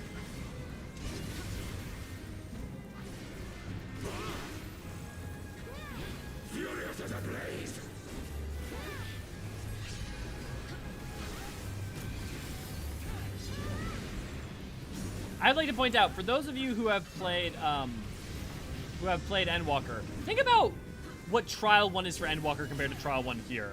Like, and just the level of, like, scope and scale as things continue to increase.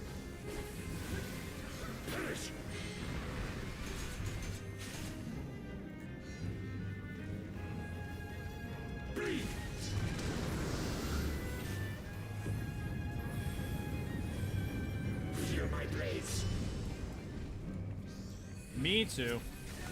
I want them to go back and do that, and I know it's effort, but like, I want them to go back and I want them to make like Allegan new lifts for like, yeah, for like Bahamut and stuff.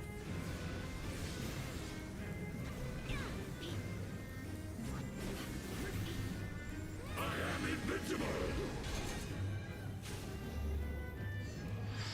I want more new lists that are Allegan style. I'm gonna get hurt from that. Wilt thou yield?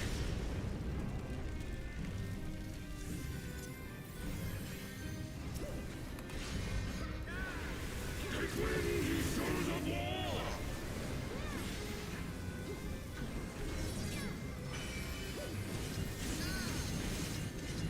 Oh, come on.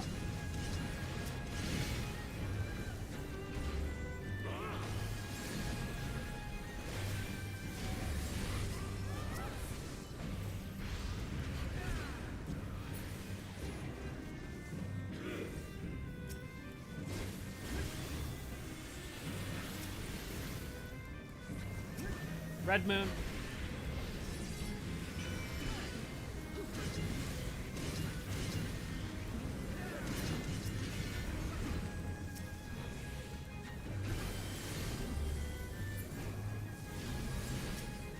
It feels wrong to be moving around this much.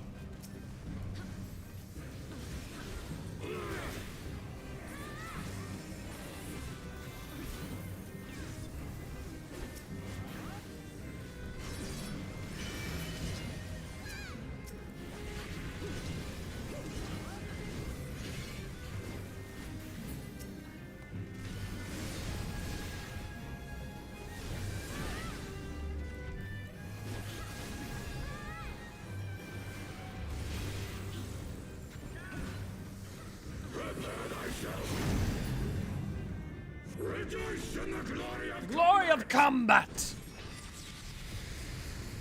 Power of escalation. I mean, to be fair, at least it's not like it's not like just like and the bigger thing and the bigger thing. It's also like partially like the, you know, this is the thing that we've been building to this whole time. So it's like it's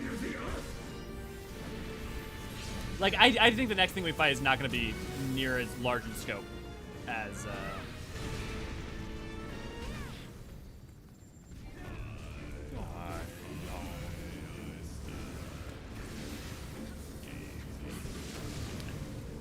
The arena-wide AoE looks like that motherfucker Eye of Sauron. Yes, it does.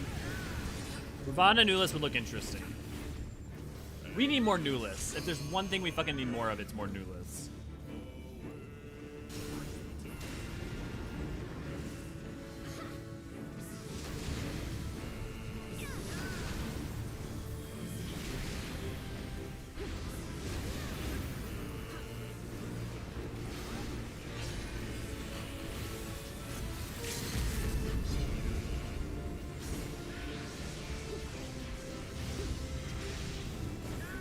It's been so long. has bested me.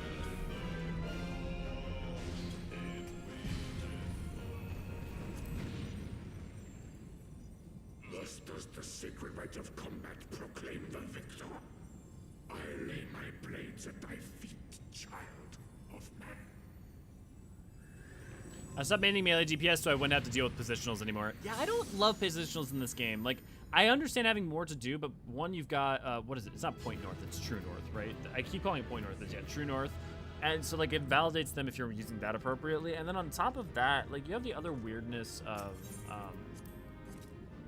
like, I like having more to do, especially early on, but, like, also you don't get a lot of positionals early in the game, so they don't matter as much. It's like, and it's just, like, going back and forth isn't that fun. That's just for me, though. I know I have a friend who really is a big, big fan of positionals, so I know there are other people who are quite fond of them. I hope the next big bad isn't as large in scope. It won't be. I think they'll be big in scope, especially with how 6.0 is, but I don't think it's not going to be the Do same. not disappoint, warrior of light. Would the... Oop. For all his savagery, I do not think Ravana one to break his word. Provided the dragons do not trespass upon Nath lands, they should have little to fear of the primal's biting blades. I'll We've answer done in a second, well, Kathra. have we not? Come, let us return to Vidofnir and share these glad tidings. Tethys. Oh, Tethys.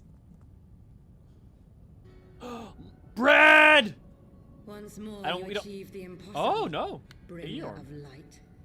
But with every mortal heart that succumbs to fear and fury, another voice is joined to the chorus, beseeching divine succor. For those of you who played 6.x, At their 13th bidding, is her fault. warring gods will shake the firmament, and your world will be consumed in the swelling storm of chaos. Iggy! Pretty sure we get it elsewhere, but yeah. No. It's elsewhere as well. But no, we've known for a long time that Eorzean was responsible for the fall of the 13th and didn't do it appropriately, mostly because of not knowing better. The Assassins just weren't fully aware, and so didn't have the source set up to be rejoined to and a calamity ready to go. So the 13th fell, but it couldn't be rejoined. I want to call her Iggy Pop now. Feel free. Depends on the positions. Ravana, big-ass beetle samurai, which makes him a common rider. I mean, yeah, he definitely is. Definitely. Positionals just break up the flow of my rotation. It's hard for me to get back on track. Yeah, I guess if they were, like, more fun to pull off, I'd be more in favor of them. But yeah, no, it's not a stupid question, Kathra. It's funny, though. We did talk at the top of the video, but yeah, we're going to change jobs with each expansion. The only one being Stormblood will be the one that'll be a little weird. It either is going to go Monk until Kugane, and then Sam then, because we know that happens thanks to the 6.0 like official gameplay trailer, and then we may switch back to Monk depending on a couple things when we return to Girabanya, or we may just switch back to Monk for fighting on top of the Fist, because even though the like high quality footages aren't like super high quality, they're not super high quality, they're not necessarily canon. So we may just keep doing Sam because we know that Sam's in 4.x. Thanks for joining in, guys. I don't know if we're gonna make it to some all tonight. We'll see how fast it goes by. Did they ever explain why they continued to attempt the rejoining when one failed? Maybe explain how they plan to rejoin the 13th again. So they realized that the problem was that the source couldn't take it back because it didn't have a calamity. That's why they create the first calamities. So you have the first Umbral calamity, a calamity of wind, and the rejoining of the fifth. I think it's the fifth. Thank you, Tethys, for making that short list. I can check when I need to. Yeah, first calamity was they rejoined the 5th shard. So the 13th shard, they went, fuck, we don't know what to do with this. We can't rejoin this right now because it's just destroyed. It's like wrecked, and we don't know how to fix it. We'll set that aside. We'll go focus on the other shards. Oh, right, some all with NPCs, duh. Never since we first fought have I seen you draw upon the full extent of your power, and never from afar till this day. You are a marvel to behold, Eorzean. Well, 'tis time we rejoined our companions. They'll be eager to hear the tale and continue on our journey. When you get to some all party or duty support. Yeah, we're gonna do duty support because now that they have, I forgot that the duty support for it's now very interesting. I'm currently relearning Sage. I'll eventually decide on Ask. Currently, my main killer job is Scholar. It's fun switching jobs once in a while. Yeah. Ascian procrastination, got it. I wouldn't say procrastination. It more like Ascian, hubris and then uncertainty. So, like, it's less like a, fuck it, whatever. It's more like a, we don't know how to solve this problem, but we can put it on the back burner and wait till later to deal with it, and it's okay. Let's focus on the things that we can actively start working on. Because, like, imagine if they spend the better part of 5,000 years trying to restore the 13th and then get that started, rather than just getting started on the other shards. But I guess if, yeah, you want to encapsulate it briefly, assassin procrastination is not entirely wrong.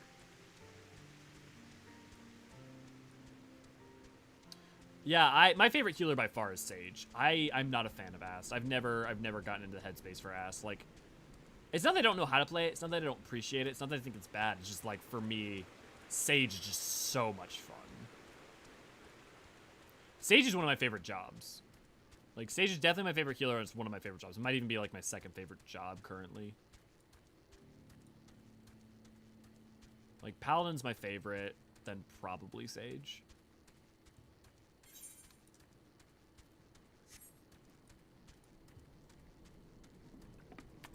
I like making the lasers go pew pew. I just like that, like, its baseline feels really easy to use, but like using it to its fullest extent feels really rewarding to get right. And like rewards you for using appropriately. And also a lot of the skills that you learn as tank are really applicable to a lot of the healer's skill, or the Sage's skill expression kit.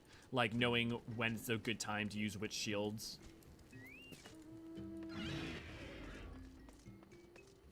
I've been into Ass for... Look, many of us, regardless of creed or gender in this stream, are into Ass. We're all into another Sildy subterrane, okay? We like lore. Elio, Lady Sail, you return. Lord Ravana, you say? How curious that the Vather mentioned his name, and you're quite certain he will keep his word. There will be honor beneath his savagery. That we survived the encounter at all was a miracle I must attribute to Elio. Never did I doubt you, warrior of light. Unlike some, you were gone so long that Master Alphino here night lost his wits with worry, fretting like a maid for his sweetheart he was. Estinian, was that truly necessary? Ha! Not necessary, but certainly true. Fucking Estinian. What matters is that the primal is banished and our promise is fulfilled. We should return to Fidofnir without delay. Lest you forget, this was but a means to secure an audience with the worm, Hraesvelgr. Nidhogg's minions will not be halted by idle chatter. Come now, we must make every moment count. Sorry, give me a second. You are unkind, Estinian. For all of his experience and intellect, Alphino is still but a boy.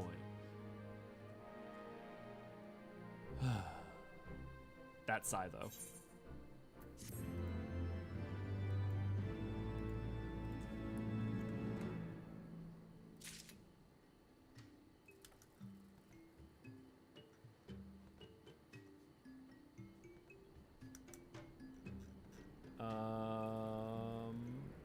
Okay, literally Sumall's up next. So maybe we will do Sumall and end it. We would do round out this getting to Churning Mist. I like Ass too, but I could absolutely not tell you why. I'm glad you guys do. I'm trying to imagine the amount of trouble we could have avoided if Nidhogg had reached out to Vritra instead of Hraesvelgr. Why would that have changed anything? He would have still been enraged and still would have wanted an eye. Like, I don't know what that would have changed. Professor, if you feel free to let me know what your reasoning was. But also be careful of 6.0 spoilers. Shall we be on our way to Annex Shrine then? I would not have the dragon think that we have forgotten our bargain. I learned recently that Ass Limit Break 3 has them throw wide the gates with the 7th heaven. Is that a line that they say? Is that in EE1 or something?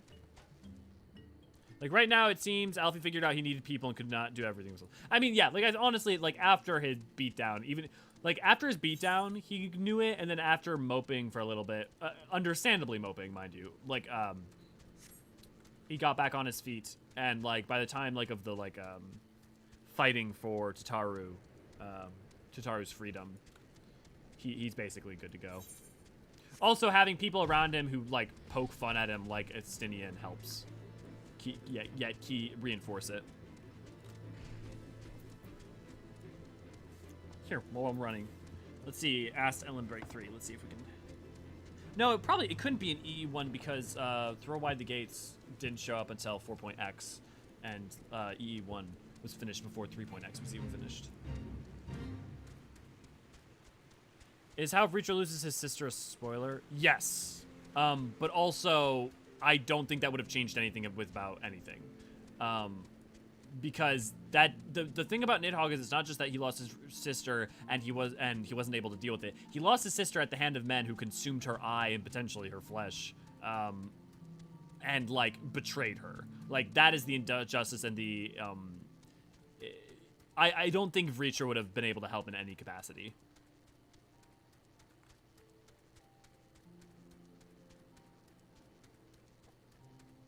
Pork fun like pouring BBQ sauce on him when he's fighting dragons. It's just a flowery description of how astral stasis unleashes the aether of the heavens. Is that are you making the flowery description, or is it a description like in game?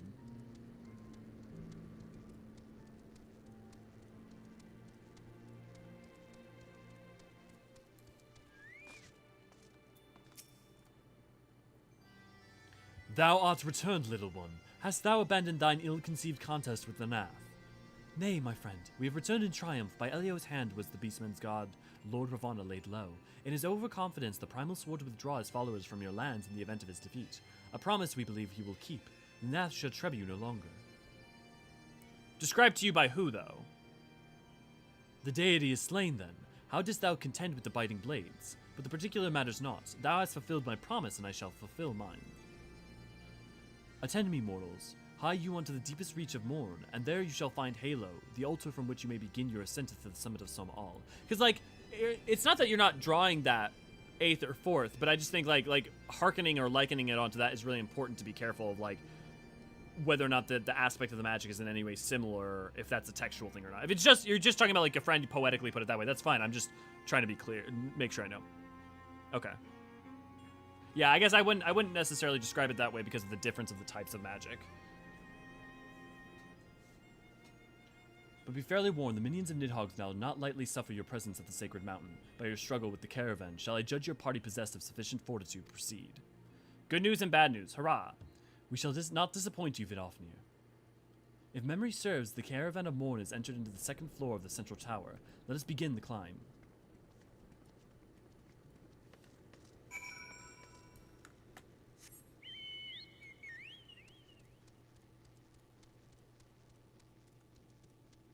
Because the thing about that is, like, that's, like, temporal and spatial magic in a way that we don't know that the way that Aether's drawn from the stars is similar. So I would be loath to, like, necessarily equate them in any way. Or not even equate them, but just, like, frame it as such.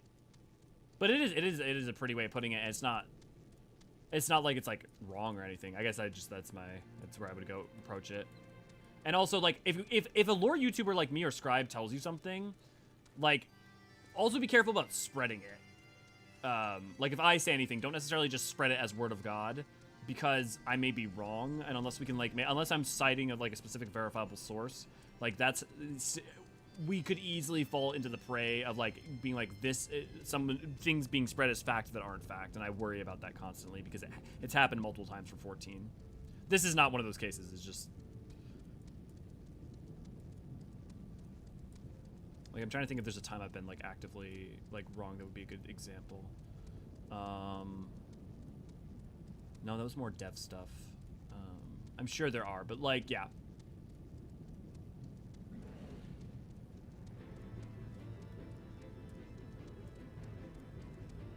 Yeah, no, I'm sorry. I don't necessarily think you are. I'm more just, like... I wasn't sure if your purpose was stating it, if you were just more like trying to talk about the... Yeah. I wasn't sure in your point of stating it, because otherwise, like in a vacuum, I don't know how to read that. Now I do. Now I understand. I just mean like earlier.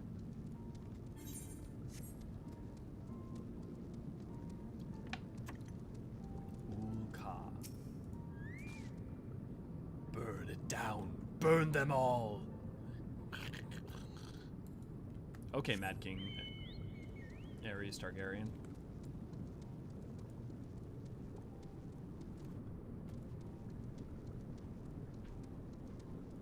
Boy, did they get their fucking mileage out of this asset. I do love how the left half is melted, though.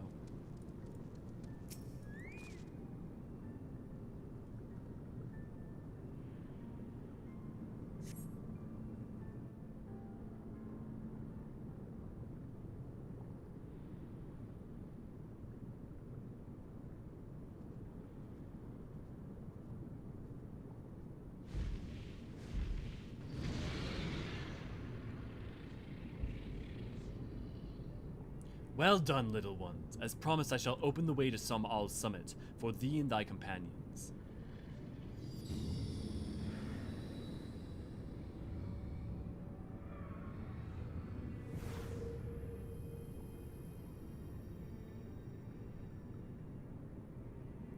Heed me now, children of man. The domain you seek to enter hath not seen visitors of your kind in nigh on 1,000 years. Though I freely grant you passage, your presence will not be welcomed.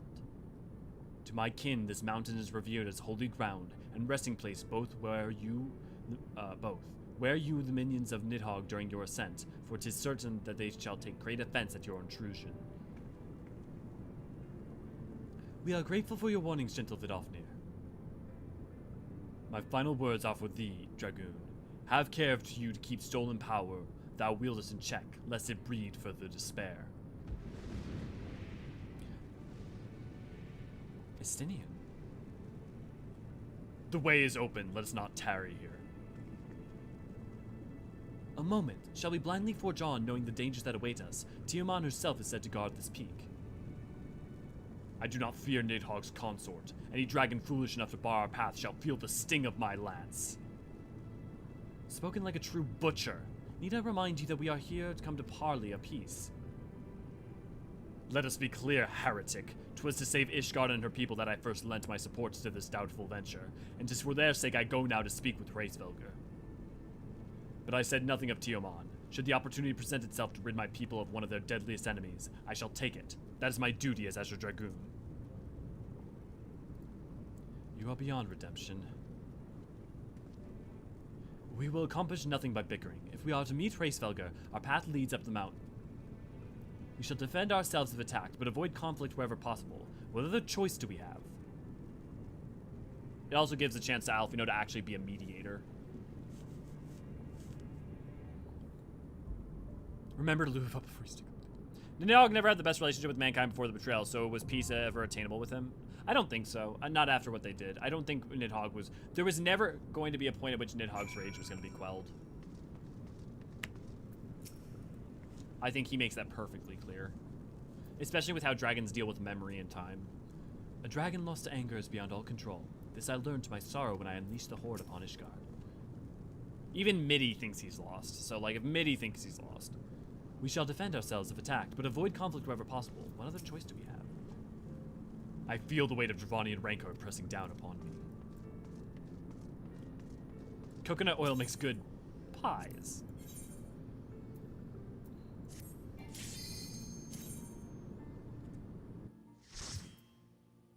What's your good news and bad news, Ray Ray? Did you ever tell us?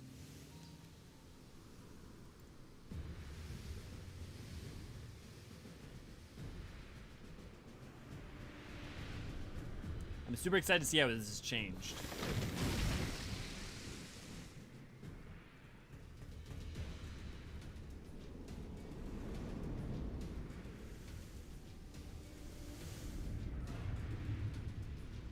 Good news, I got the clip. Dope. Bad news, it's in the unending journey, which is also good news itself. Oh, look at their shield. Look at this party. Look at this crew.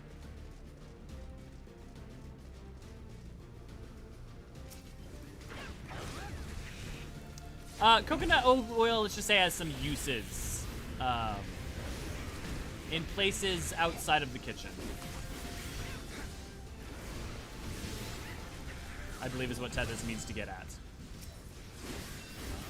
Bad news, I couldn't do it as Meteor because it loads straight into the cutscene. Okay, I think I know how we can solve that. I've got a way to solve it. So you got Comet. Yeah, I have a way to solve that. I have a Meteor clone. I'll just have to grab it on that.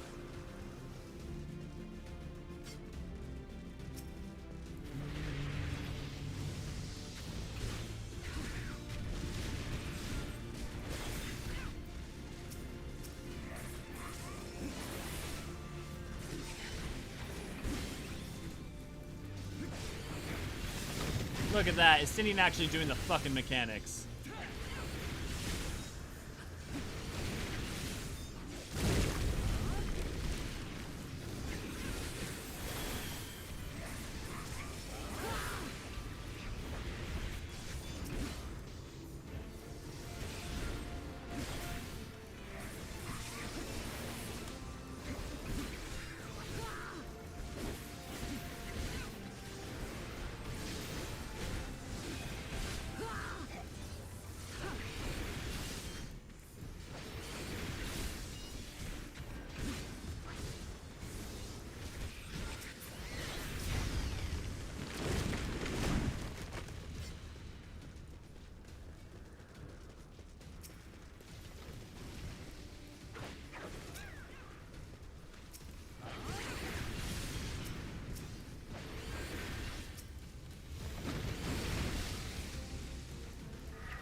I have my pride.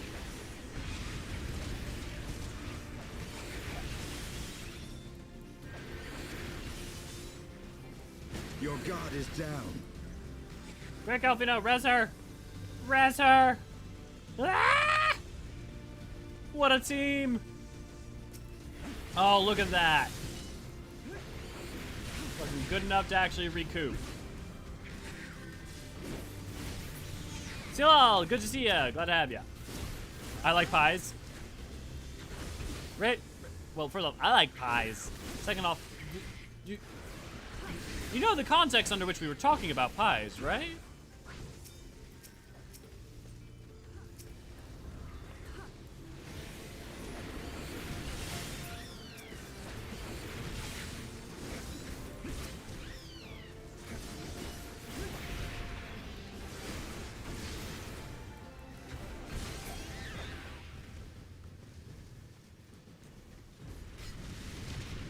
Okay, how's the Raskolnikov fight gonna go? Raskolnikov.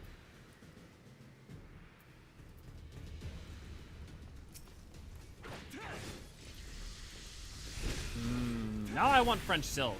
Guys, why do you always make me hungry? I literally was thinking after the stream, I was like, I'm not gonna, like, I won't get any food. It's gonna be good. Like, but now I want to go, like, run to Perkins and grab a French silk pie. I curse you.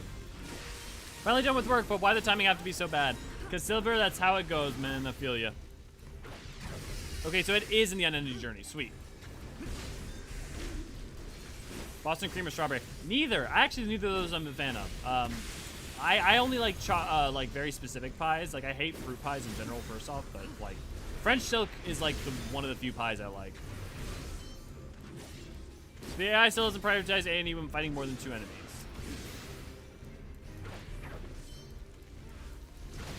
Know your folly. Was he trying to make that avoid that, or I actually don't know what that symbol does? I have my pride.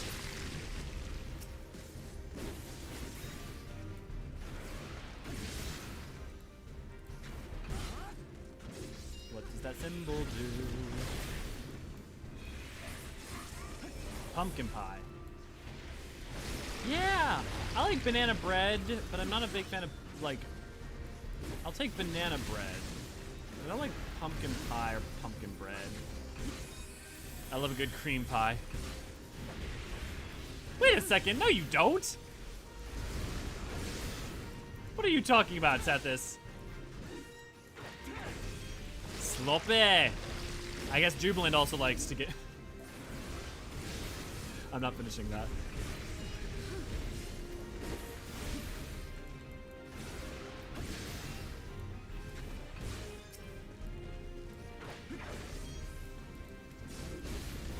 Pecan pie, yum. I should have known better that, like, if the way to get you guys talking is just to start talking about pies and food. I don't like pumpkin either. Yeah, it's not a flavor I've ever been a fan of. Things I took that... Tethys took that instantly at first. Never take anything innocently with Tethys. It's never meant innocently.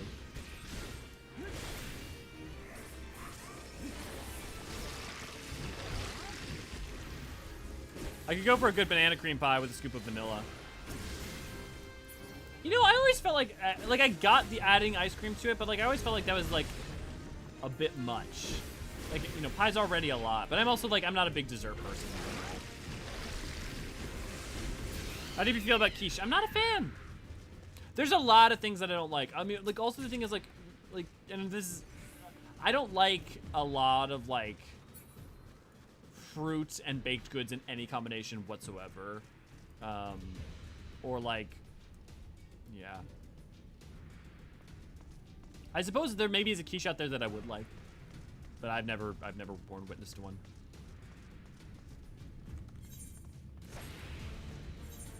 I like how I go back to my personal laptop and my character's just standing on the rock not to get aggro. Yeah.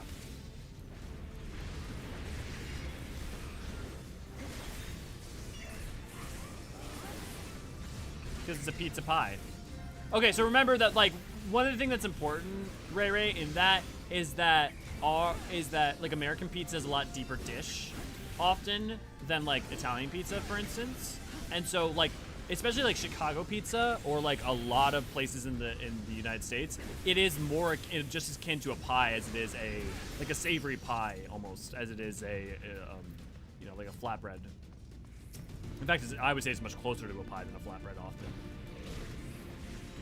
It's round bread with cheese. Right. But like pie is just like crust with a topping and a filling. Right? I mean, I guess it's like it's the definition of pie for you, like rooted in it having to be like a pie crust. Pies have a lid, pizza does not have a lid. A lid? What are you talking about? Away with you. Like, I don't mean like, what are you talking about? I mean like literally, I have no idea what you mean. Always fun having to downgrade GPU drivers because the most recent one causes incessant BSODs. Woo!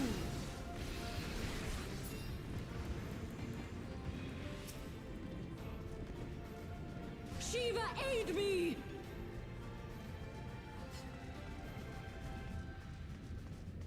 Jubilant and Tethys, now you're just like, you've got my mind stuck on things. All I keep thinking is like, I'm not a fan of vegetables, but I do love cum. Quats. Shit like that. I blame you two. We're getting into hot dogs equals sandwiches type topic. Well, but we can define our terms. So like, that's the thing is, to me, those are easy to resolve. All you have to do is define your terms. So like, if Ray Ray's defining a pie as requiring a traditional pie crust, then yeah, a pizza pie would not be a pie. Then a taco is a hot dog. Depends on how you define your terms. You gotta define your terms in order to agree on anything. Otherwise, we're just going in circles, circle jerking. I go for pizza too. One with jalapenos, bacon, spicy sausages. Just give me a pepperoni pizza.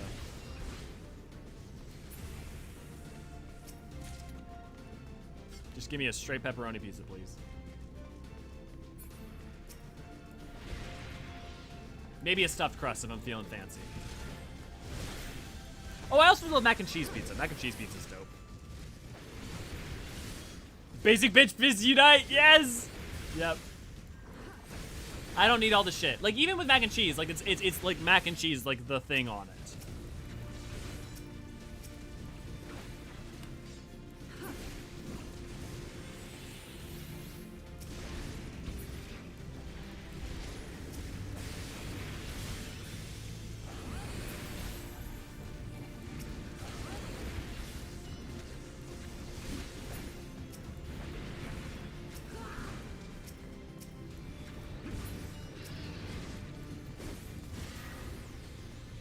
My favorite pizzas are margherita, pepperoni, and quattro formaggi. Interesting. That sounds good, but do you know it's carbs on the carbs? Yeah, but why would that be a problem? Dude, at the point that you're eating pizza, are you really gonna be like, I'm gonna do carbs and a heavy amount of meat, cheese, and sauce, but oh man, the idea of pizza and mac and cheese, that's just a bridge too far. Like, look, if you're gonna eat it, go enjoy yourself. Crispy pepperoni pizzas are just so good. Depends on what kind of crispy, because if you're saying crisp, like thick and crispy, hell yeah. If you're saying thin and crispy, thin crust ain't shit. Your guard is down.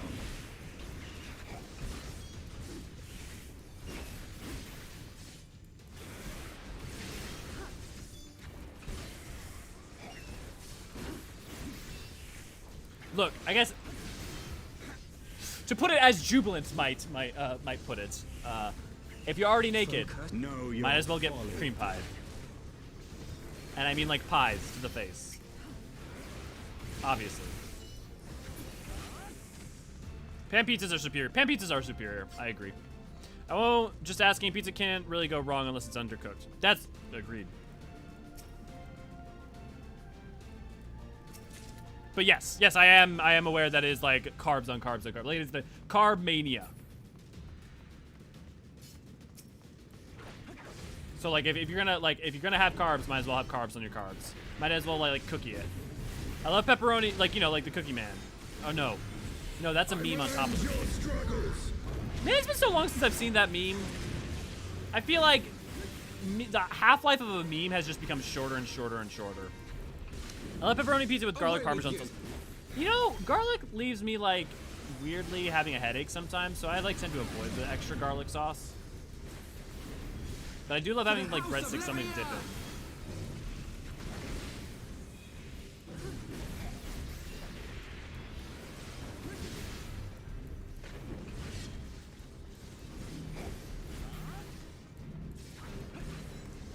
Thank you for changing the symbol.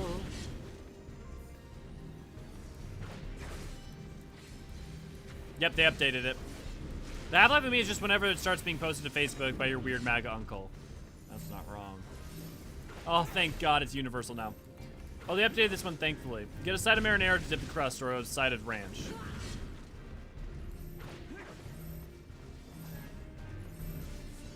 I don't like ranch, like, for, like, a breadstick. I don't know how to dip ranch with that. Like, to me, ranch is for, like, a wings. Like, if I'm, like, having something really hot.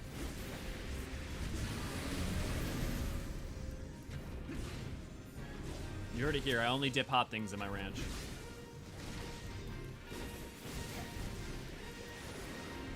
Away with you! Thundering, which means scared doggos. Aww. I wonder where Deadpool is.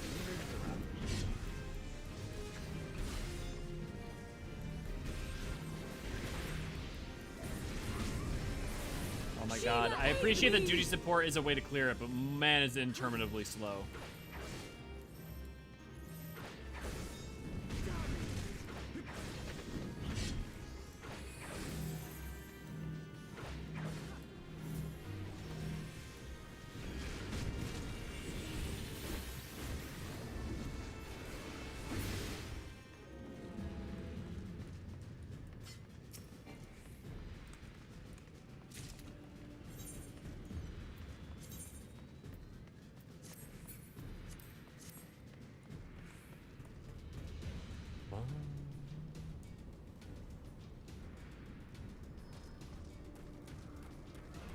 Ranch is good with steak fries, the thick cut ones.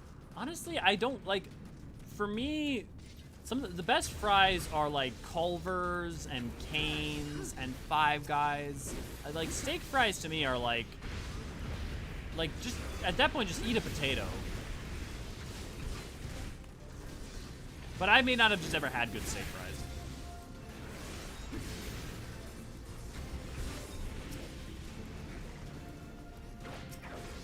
I'm gonna be that DPS.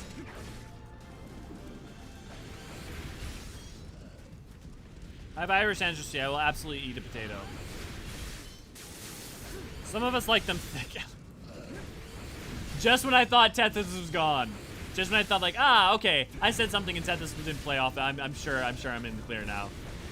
He comes back with a vengeance.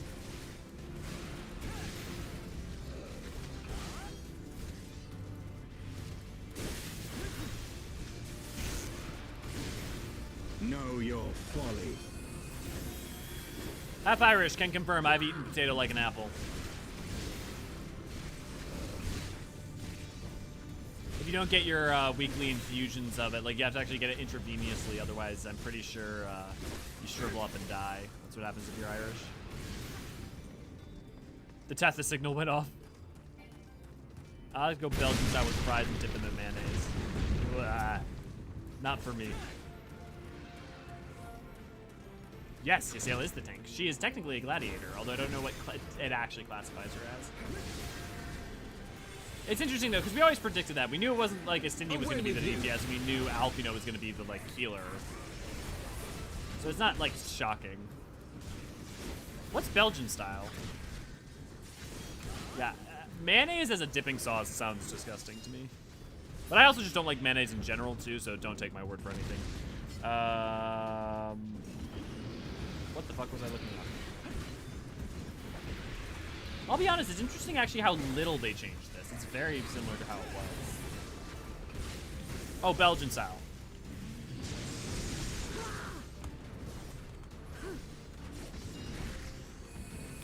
Away with you!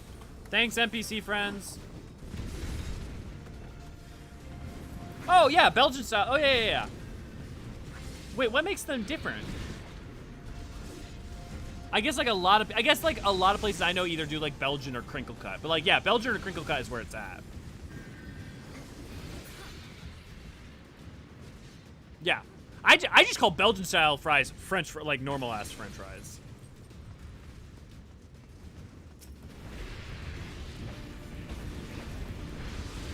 Shiva, aid me! Fun fact, if Irishmen doesn't get their weekly infusion of pure starch, they will fade away like Thanos just snaps. Am Romanian, have eaten a whole orange like an apple with the skin. I have a friend who, or a partner actually, who eats lemons. Just like eats lemons. It's wild. Not like in slices or anything, just like eats lemons like people eat apples. It's not remotely a Romanian thing to do, but I thought it might be fun to mention. Yep. Biggest difference in the fire dragon circle AoEs don't linger. They explode now and go away. Yeah, I just meant as a whole the dungeon isn't that different. Chili cheese fresh with the wing. I don't need the chili cheese though. Like, I just want the fry. Like, I want either a fry or a fry with ketchup, and that's it. Or fry and cane sauce. Now I want canes. God damn it, why do we always have to talk about food? Oh, that's... Tiamat, consort of Nidhogg, we beseech you, grant us safe passage to the mountain's summit. We mean you no harm. This is new, right? This wasn't in there before? As I thought, blind to reason like all the rest. If you would see our mission to its conclusion, you know what must be done. Or was this in here before? Such rage and rancor, is there truly no other way? Ever tried Korean blood sausage? I have not. It's good. All you need is a side of salt and pepper to dip. Side of salt and pepper to dip? Thick cut, usually double fried. In some places, we'll even do a traditional thing and fry them in beef fat. Interesting. Beef fat sounds less preferable to me, but... Biggest difference... It's either food or how much we hate love Alfino. Often both. Honey dipped lemons sound good. AC, we have some interest. You have some interesting choices of flavor. Yep, most of the dungeon cutscenes have changed. Okay. Definitely new because they used the slash straw. Do they not have slash straw at that point? Or is there like the new slash straw? Your guard is down. Hey, Isinian, is their guard down? Oh, interesting. Less time, but it's a much clearer star pattern.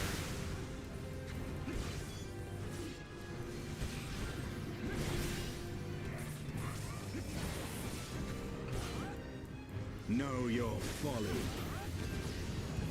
I don't think that's true. I was filming footage and I used slash draw. Oh, slash draw as a thing. Oh, instead of, well, no, but because draw already existed as a thing that they could manually make the character do, though. Because it's in other cutscenes in the game beforehand. And I also, like, used it for footage in, like, when we were doing stuff in 5.5. So, like, the command existed even if slash draw as a write-in did.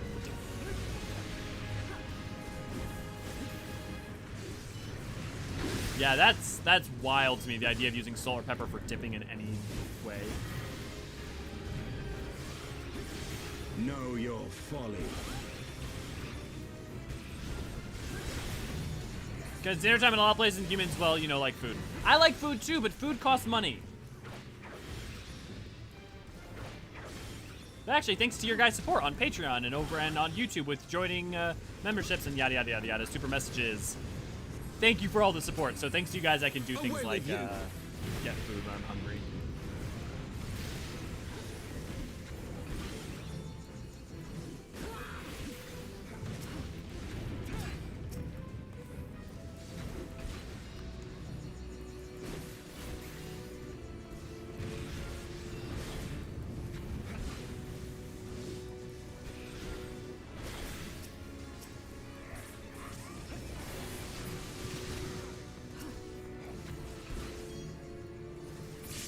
Glad they make it glow now, so it's much clearer that you should. Hey, Stamian, you fucking limit break stealer.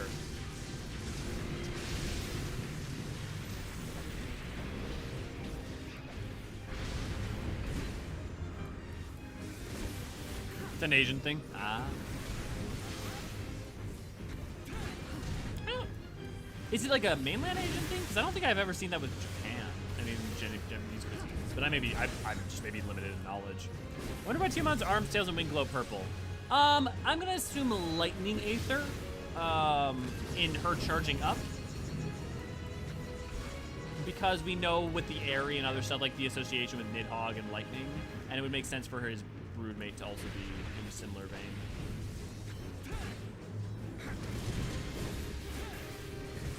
At least that's my hypothesis.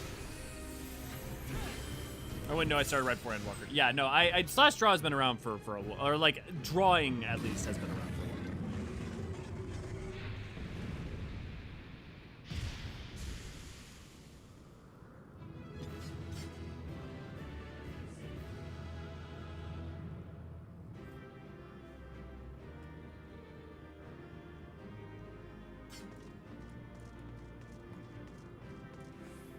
It's like dipping with sauce. You can control how much to apply better than just sprinkle it on with a shaker. Right.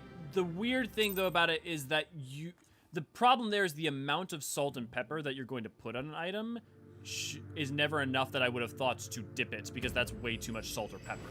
Like, that's why it's weird.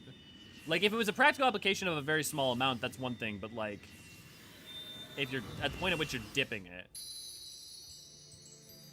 Interesting that that was earth instead of lightning.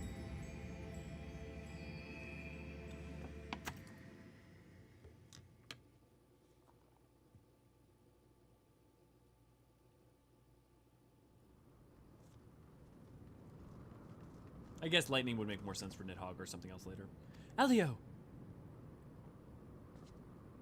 Yeah, me too, Chris. Seems like you'd lose the object's flavor. 'Twould seem Tiamat was the last. I sense no other dragons nearby.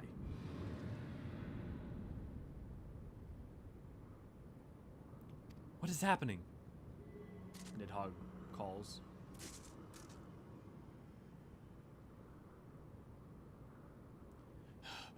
Nidhogg, he roars. He knows we are here then. His fury, it bleeds through the eye.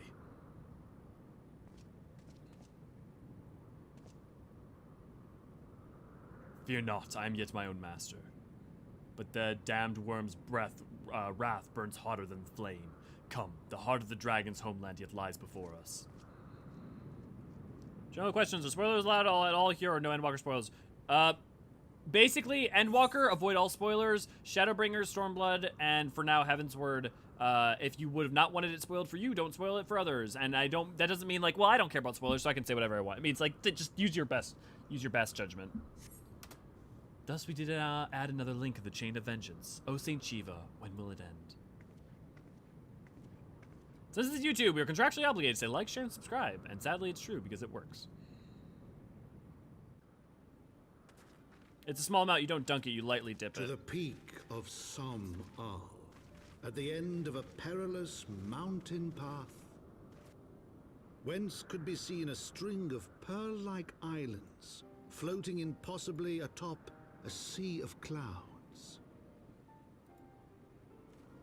To a domain where dragons and men had once lived in harmony, whose majesty no mortal eye had glimpsed for nigh on 1,000 years, they came. Some serious exhibitionists.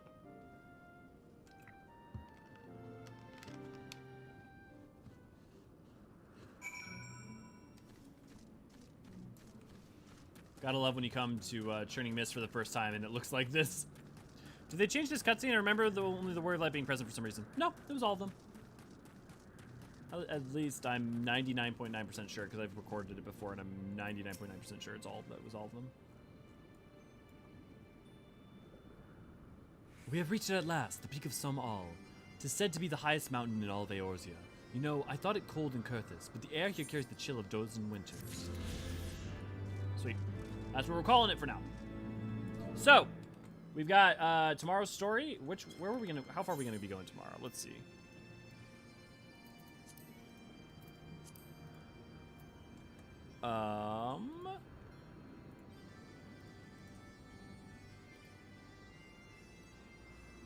Let's see. So we are at Som Al. We're probably gonna be going. That's Dogcast. Okay, here we go. So we're here. We went through here today. We went through Dravanian Four Lands. So we're probably going to be doing just up to the Eyrie. And then next week we're going to be at the Vault. There's going to be a lot of talking and stuff, so we'll see how far we get tomorrow. But next week is definitely going to be the Vault. So everybody prepare for that. So, as everyone knows, Monday, Tuesdays, this is when we do the MSQ replay. Wednesdays when new videos come out. Thursday is when me and Naniri will be doing our Final Fantasy replay where we go through, or play, I guess, where we go through Final Fantasy 1 through 15. And Friday is Lore Book Club. Make sure to go sign up for that in the Discord if you're going to join. Saturday is community stream where we get things done that people want to get done. Sunday, I technically have off, but we'll probably still do some sort of sloppy something, assuming I have time. Yeah. If you want to support us, you can always go over to the Patreon, get your name in the banner above me, as well as all sorts of fun sort of little supports things. You also give us super messages here, or also become a archon, which will give you access to the fun emotes. Fun. On top of that, don't forget that if you like written lore, you can go check out Naniri's videos on our articles on our website, eorzeanarchives.com. If you prefer watching videos on lore, you can always check out our videos on the main channel. Beyond that, I'm sure there's something I'm missing. Yeah, come join our Discord if you haven't joined the Discord. It's a great way to get to know people and also have lovely conversations. Speaking of salt, should we discuss the communal licking rock salt? What? AC, I'll have to schedule that for another day. Yeah, if you are unsure what the schedule is, you can always go look at on the Discord. We now have a schedule section where you can click on that and it will tell you what the schedule is. You will make sure to sign up for notifications. I'm gonna go ahead and start heading out here then. It's been lovely. Hope all of you guys get all the pies that you want. And more. Cheers.